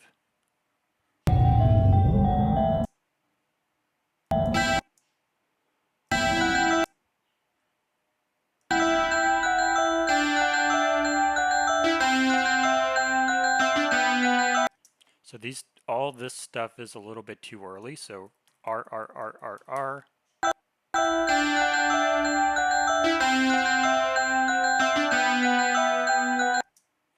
I kind of want to break that one into two as well, but first we need to get this thing timed right. That's too slow, so L, too much stagger.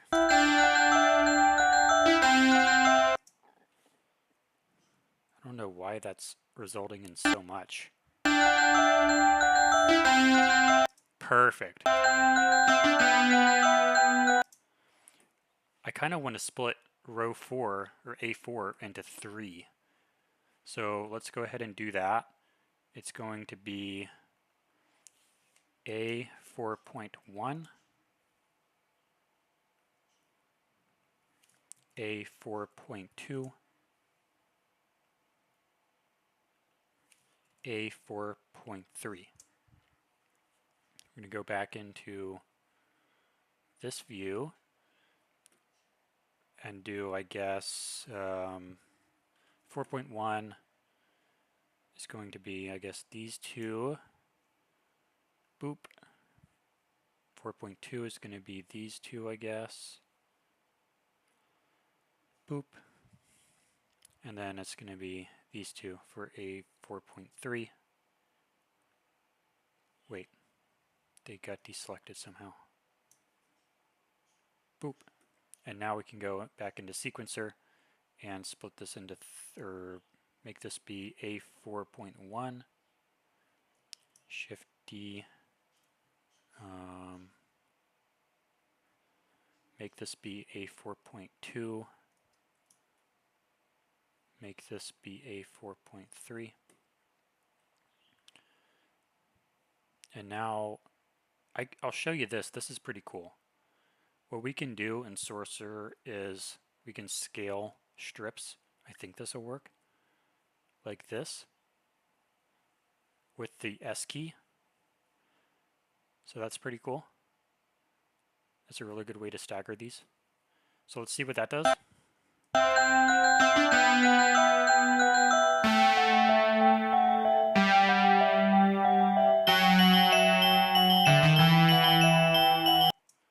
All right, now all together.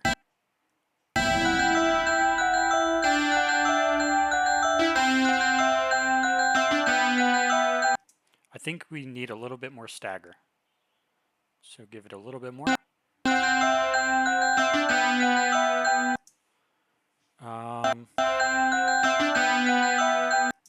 A little bit more. Just making very fine adjustments here. That's too much. So scale back a little bit.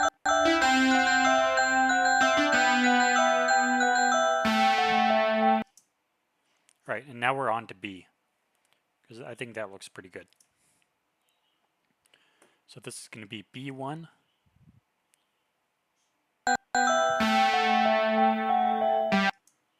Okay.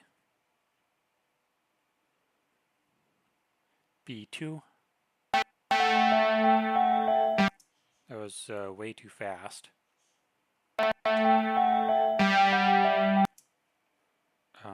Control save because I'm so scared of losing my work again like I did just now.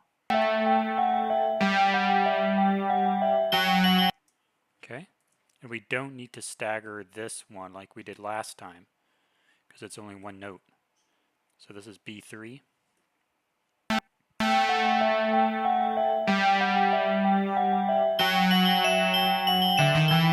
But we do want to stagger this one into 3. So back into 3D view. And so the reason I like this is because you can do this the same exact effect in EOS in the effect editor. So effect, make this be type step. So like you can use this effect editor to do basically the same thing, but I don't like that. I strongly prefer back to Augment 3D. I strongly prefer this stuff because it's way more user friendly.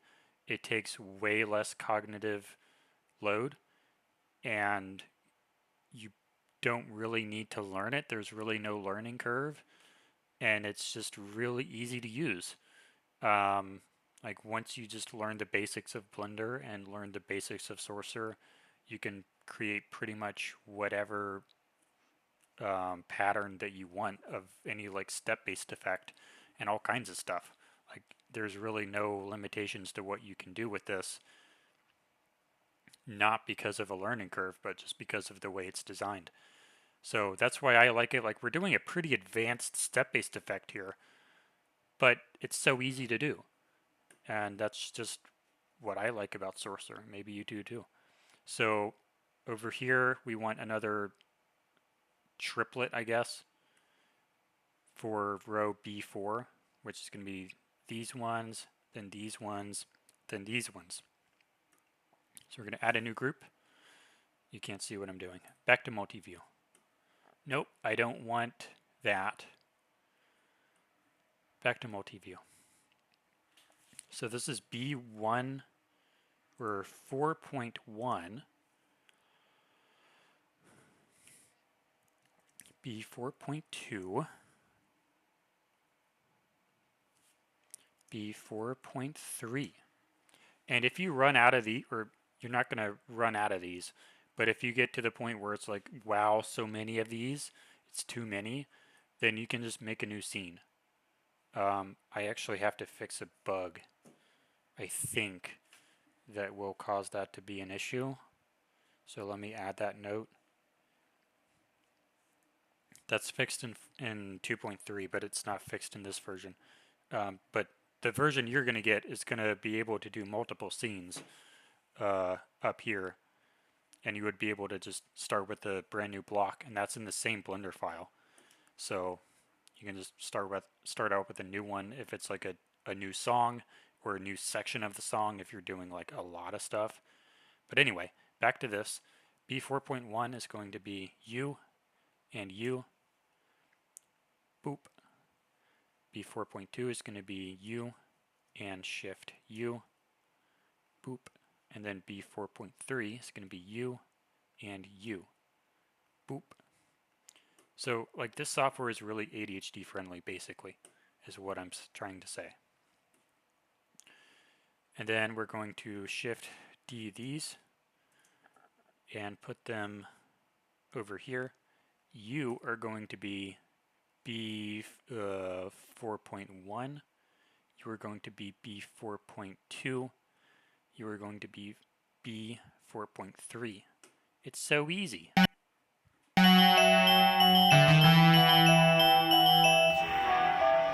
Alright, and now we're going to make the entire back row come up. So Shift D, boop, and make this be the back wall, like so.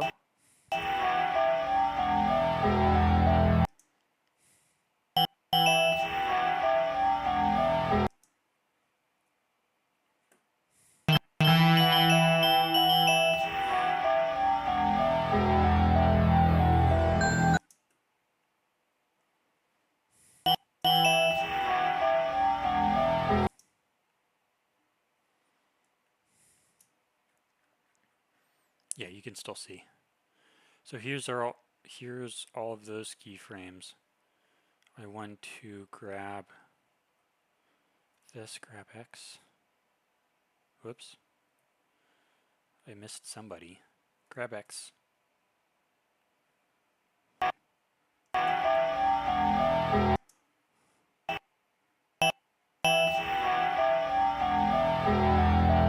Okay. And I want this to stretch out a little bit. Grab X.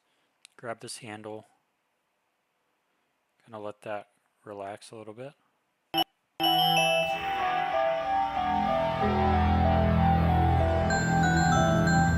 All right. Yeah, it's 10 p.m. now, so I think that's pretty good for tonight. Let's play that back with can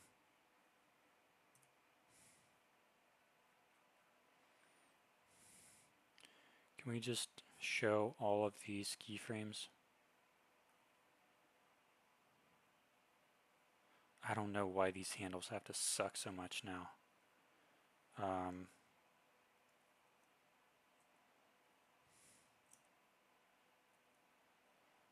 These handles suck so much. They used to be great. You used to be able to actually scroll, but they just don't work like they used to. Maybe I normalize.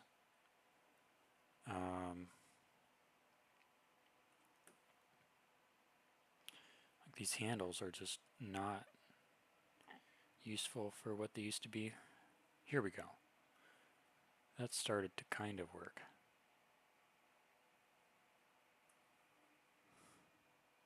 And I actually know the guy, well, I don't know him, but he responds to me sometimes. The guy who's basically responsible for the Blender UI for stuff like this and for stuff like this. Harley Aikson, I think it is. Blender guy. But hopefully this is fixed on 5. This is supposed to be way easier. I really want to expand this. I really want to. But it's not letting me anyways. Yeah, let's go ahead and play that back.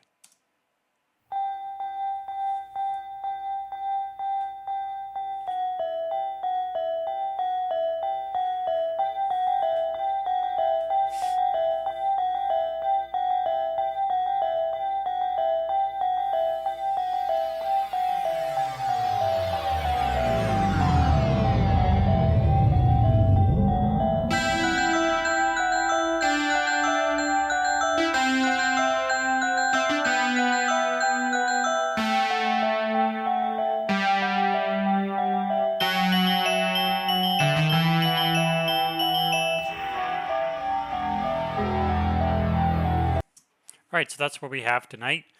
Hopefully you enjoyed that. So this is where we're sort of kind of at with Sorcerer right now. We have a lot of features coming in version 2.3. There's a lot of features that I didn't even touch tonight. A lot of features that I didn't touch tonight. This is barely scratching the surface on what Sorcerer can do. But now that I have basically a streaming setup here, I can start doing these a lot more, because previously I wasn't able to really do this kind of setup at all. It was really difficult because I only had one computer, and that computer was not able to run OBS really. So I basically was not able to capture my screen, which made it really difficult to do anything. But now I have the equipment that I need to do this, so I'm going to be doing it a lot more and I'll be showing Sorcerer to a lot more people, hopefully, because it's a really cool software and you should use it if you're doing anything like musicals, stage plays, music concerts, lighting art, larger churches. This stuff is really great for that, depending on the show. So this is what I'll say. If you're doing what Sorcerer is designed for is someone who is sitting in a dark room alone for a long time working on like one show. That's what it's for, is for art It's for designing. It's not for programming. It's not for running gigs. You can use it for that. It's great for that. Like especially the node stuff. Delete that one.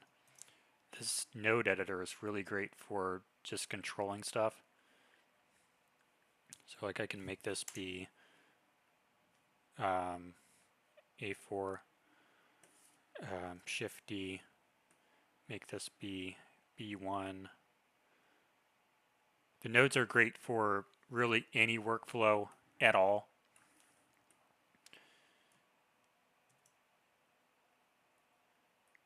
I can make little connections here. Like there's a use case for Sorcerer for pretty much any lighting designer using ETC EOS, pretty much regardless, no matter what. And another thing I'll note is we only did intensity today. This obviously does way more than just intensity. I'm just trying to keep things simple for tonight. There's a lot more that Sorcerer does. I'll show you this as well. This is pretty cool. Mixer. Get, I guess A1. We have mixers here as well, which are pretty cool. Let me actually show you this a little bit better. B right there. Make that be test. I'm going to show you mixers real fast. So this is going to go to test. What do you mean? Oh, I didn't set the channels. Hold up. I didn't set the channels.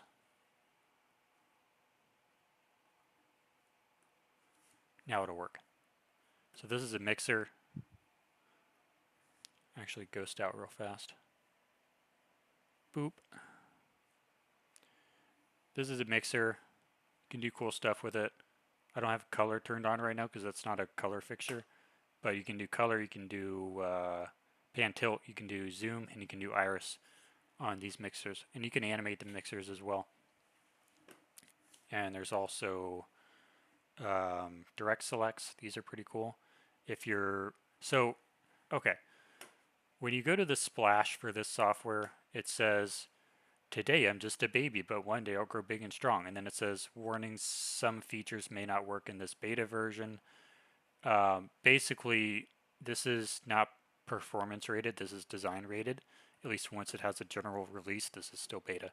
But I do not recommend using this software for a live show because it's not performance rated. Like there are still bugs. I do not want to be responsible for one of my bugs causing a major catastrophe in your show because Sorcerer was supposed to have a button work and that button was, and the entire show depended on that button and the button didn't work for whatever reason. I don't want that liability. Not yet. Eventually it'll be performance rated, but right now it's not, so please don't do that. But if you do, this stuff is really nice for that, even in design time. You can add buttons here. You can make it be preset buttons, intensity palette buttons, focus palette buttons, macro buttons, group buttons. This button label, that button label, and then another one right there. And you can change around the indices as well. Your index is 1, your index is 2, your index is 3. You can change the indices around, make more columns, scale it. You can boost all the numbers by 20, and like so. Or I think it'll do -20 as well. Yeah, it'll do negative as well. Make that go away by pressing the gear icon in the node view header. So that's over here. Now you just have that button and it does, I guess it's in effects mode. Is it in effects mode? Yeah, I guess it's in effects mode. But now it's in preset mode. So preset, or hold up. Preset 1, preset 3, preset 2. You can also change the color of these. Blue, turn the color on. You can't change the color of the buttons themselves, but you can change the background of it. Change the label, say these are my groups. There you go. And you can also do another one. Make this be your macros. So this will be your @ sign. This will be your, can you just highlight everything, please? Just highlight everything, please. Record sign. This will be your enter sign. Make this be macros. And this is a command line, so go to Q. Clear that out first. This is your command line, so go to Q. Or I thought it was, right? Command line, yeah. Enter. Chan1 @ full. Yeah, that's your command line right there. I don't think you can quite see that, but that's your command line for EOS, and we're going to turn that off. So now you have your macro buttons right there, and we can make this be red if you wish. Macros. You just have to remember the F key. That's it. You can move them wherever you want. That's not a particularly good spot, but make this one be green. Make this one be, like, there's definitely better ways to do these, and you can also join them into frames. Control join and label the frame. Label the frame. And change the background of the frame. So like super customizable direct selects. The only thing you can't customize is like the actual button color, which is kind of dumb. But that's a Blender limitation. That's not something I can change. And then say you don't feel like recording all these macros yourself, you can just go over to text and say, get rid of all this stuff. I want a macro to be just the @ sign. It's going to be macro 1, and just generate the macro. Now I want one that's going to be the enter sign. Enter. Now that's going to be macro 2. Go ahead and make that macro. I'm so bored. Wait, why did that not work? Macro contents is nothing. Why? Why is it not recording the macro contents? Add underscores. Why? What have I done?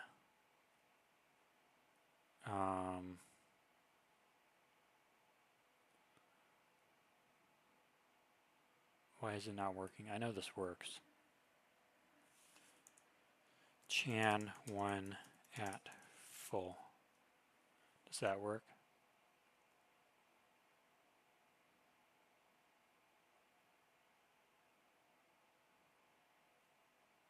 Oh, it's because I have add enter turned on. Hold up. I think that's why. That might be why. So @ sign. Back to macro 1. Let's try that again, yeah?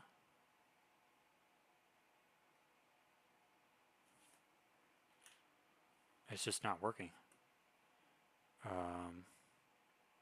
That's weird.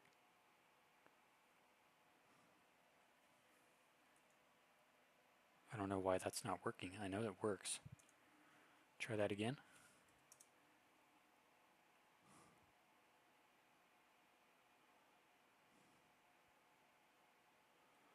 Huh, well, that's not working right now.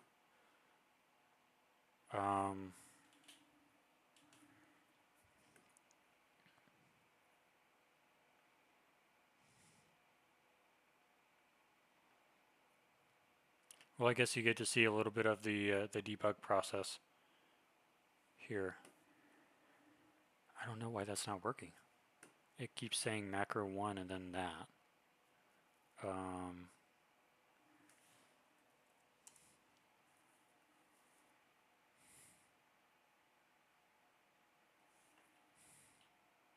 Yeah, it's just not doing anything right now. That's very strange. I've never seen it do that before. Let's look at its debug output. So let's go into debug OSC and let's see what on earth it's doing, because it's clearly not doing what it should be. Maybe this is because I changed computers. Online manual check. I don't know what that is. That's not my code. But let's go back into here and see what it's doing.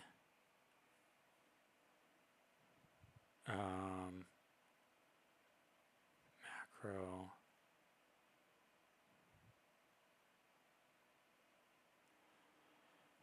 Alright, so it's doing record snapshot 1, live macro, delete macro 11, enter, 11, enter, macro, soft key 6, then the @ sign, macro 6. Why is it doing macro 6?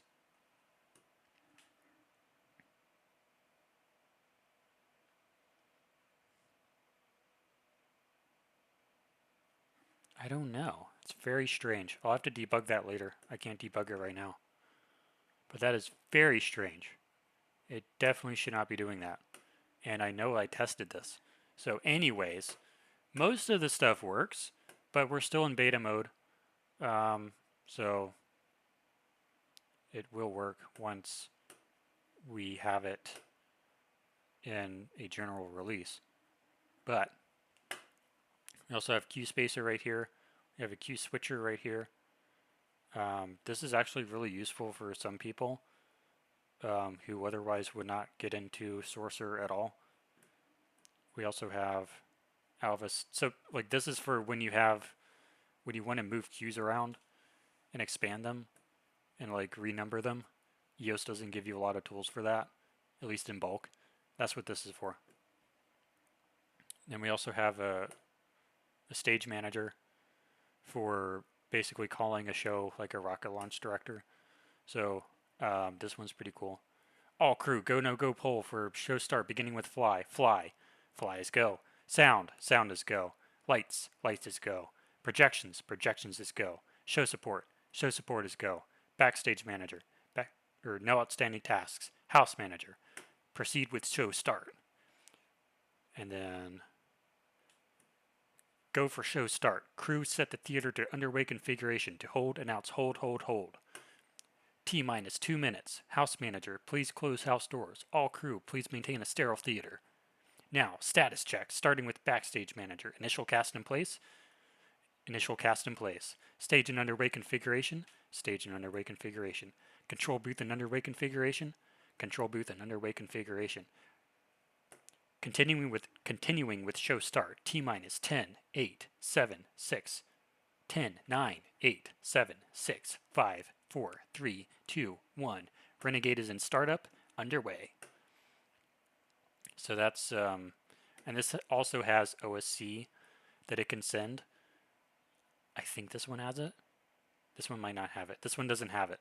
But Alva Sorcerer 2.3 has a way to send OSC. I think you go up into like the settings button right here, and it'll expand all the OSC settings so that you can control external displays or something with it.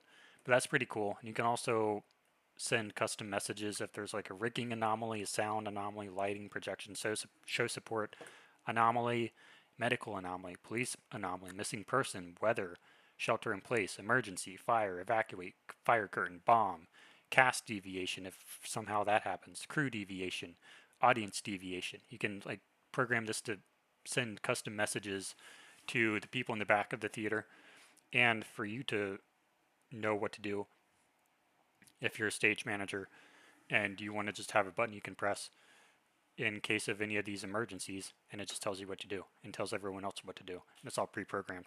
That doesn't actually do stuff yet, but it will. This part doesn't. This part up here does. But that's the show manager. Like some of these things are just kind of like extras. They're not really related to the core of what Alva Sorcerer does. So the lighting cue switcher, that's for if you've ever done a video console, a video switcher, it works a lot like that, where like this is a manual T-bar like on a fader on a video board. So like you see how the preview and program switch? I just lost my monitor. But it's like a video switcher, basically, but for lighting cues. You have cut, you have self. Now it's back. What does self do? Oh, it uses the cue's own timing. So you can cut to the next cue. You can also go into progressive mode, where we just step through like so. Or go back to A-B switching. I forget what that's called. Switching mode. Where they just switch back and forth between each other. We also have, I don't think I showed you all the nodes. We also have color grade node. This is pretty cool. You'll probably recognize that. It's basically what a lot of people do on their own time, manually by themselves, but it's actually built into Sorcerer. It's what you would expect. And then you also have global node, so you can change the intensity of all of your nodes in this view. Ooh, and another thing you have is group nodes. I don't have time really to demonstrate this properly, but you can group these together and put them in their own little thing and do all kinds of stuff in here and then tab out of it, tab back in, tab out. And that's pretty cool. Really good for organization. And you also have 3D audio. The 3D audio in this, in my opinion, is way better than... Okay, for designers, the 3D audio is way better for... compared to... Okay, let me try to... It's been a long day. The 3D audio in this is better for designing than Adobe Atmos... Not Adobe Atmos, Dolby Atmos, and some of the other softwares that are out there. Like QLab just came out with some 3D audio. There's PanLab out there as well.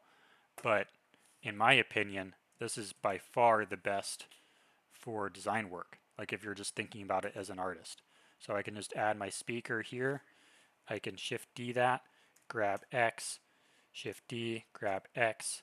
This is going to be my left speaker on QLab channel 1. This is going to be my right speaker on QLab channel 2. Or my center speaker, sorry. This is going to be my right speaker on QLab channel 3. And then I can go into, and of course I can put speakers wherever I want. And then I can create a mesh, or I think an empty really. I think it's supposed to be an empty. I can make an empty. Is that right? Is it an empty? Maybe it's a mesh. No, I think it's an empty. I don't remember. But I can go into sequencer and take this one and no, it looks like it wants it to be an object. But I think in 2.3 it's an empty. So we'll just create an object, a mesh. Let's make it be the monkey, Suzanne. And then go into sequencer and Suzanne. Now, if I switch this to, what do I need to switch this to? I need to switch this to 3D viewport. Why is it in edit mode? Tab out of edit mode. I can put these on and move it up here. And these aren't labeled. Why are these not labeled? Layout view. You are left. You are center. You are right.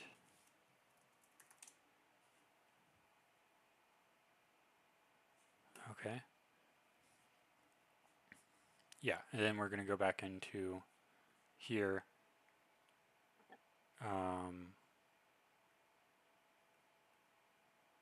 Well, that was dumb. Let's get rid of this. It needs to refresh. It's not refreshed. I'm pretty sure there's a refresh. Wait, here we go. Now it'll work. So shift add, Suzanne again, monkey, and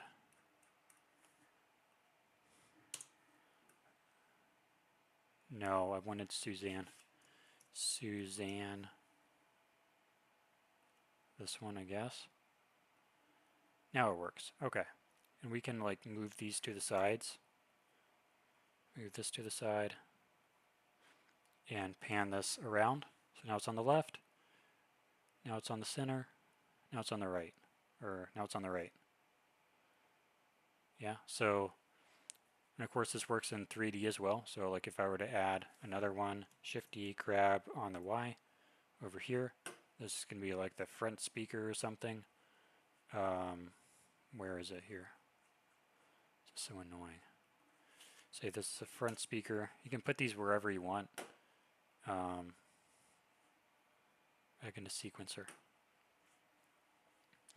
Refresh this. There's the button. There it is. We can move Suzanne frontwards, and now you can see it's in there. And you can change the scale of the object to make it not as powerful, like so. And you can also change the scale of a speaker to make it more or less sensitive. So now it's like really sensitive. And you can also do, like if you were to asymmetrically scale Suzanne, I don't think that would work. But if you were to add a cube that is scaled like this, if you tap into edit mode and subdivide it, if I can remember how to subdivide, I'm not good at this stuff. Subdivide, subdivide, subdivide. But if you were to subdivide this, if you like, I don't remember what the stupid command is, but if you were to subdivide that, you would be able to have an asymmetrically scaled audio object and have it actually work. This is really frustrating me that I can't figure out how to subdivide. Extrude, bevel, knife. I know I can do it with those, but I don't understand why. Maybe I need to select a face. Subdivide. Well, hold on. Face. Subdivide, please. Subdivide. There we go. So if you were to do that now, it will work better. So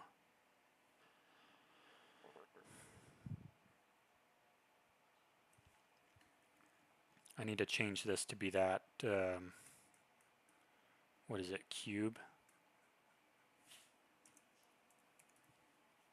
Cube.001.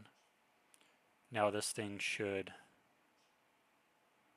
like if you were to listen to that, it would sound like it was a larger object on this axis and not on this axis, if that makes any sense.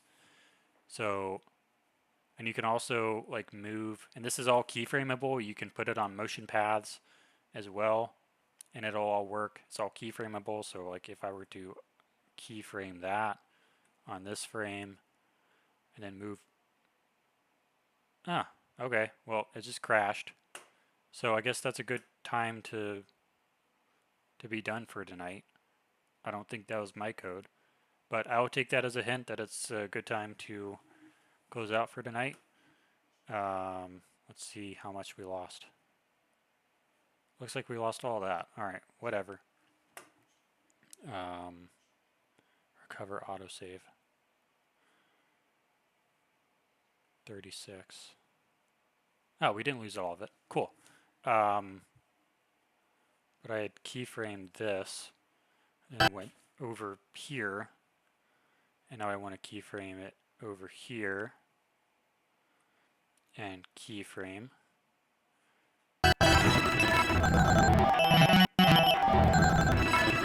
You can see that the audio monitors continue to move when it's keyframed. So that's pretty cool as well. And it also does the motion paths, like I said. So that's 3D audio. And another thing you can do is you can move the speakers. You can also keyframe the speakers. So let's do that real fast. keyframe these. And then let's move forward, hopefully not crash. And then move these forward. Keyframe. That works too. So the reason you would do that is if you wanted to fly through a stationary soundscape, that lets you do it. It's pretty cool. You can't do that with Dolby Atmos, can't do that with PanLab, can't do that with QLab, can't do that with anything but this. So, and another cool thing you can do is you can make this be whatever mesh you want. So as a designer, you can actually look at a forest when you're designing a forest soundscape. You're not looking at like little 2D dots on a 2D plane. No, like you actually have a 3D world. I realize this is not a 3D world right here, but it could be if you were actually like a 3D artist and knew how to actually use Blender the way it's supposed to be used. But that's why I say, like, for an artist, this is like the holy grail for 3D audio, and in my opinion, for lighting as well. But like, this is the 3D environment that you want to be working in when you are doing 3D anything, really. Either this or Maya or 3ds Max or Unreal. Those are the kind of 3D environments you want to be working in because they are so well designed. They've been in development for like 30 years, and it's like compared to this stuff, I don't want to knock ETC, but the budget that they put into this stuff is not like, I can't move, like, you know what I mean? It's not great. I strongly prefer Blender over stuff that is like actually, like, objectively speaking, cheap for anything. So that's basically what Sorcerer is. And I'm going to be done for the night, and I will probably make more of these soon since I actually can now. Merry Christmas. Have a good night. Bye.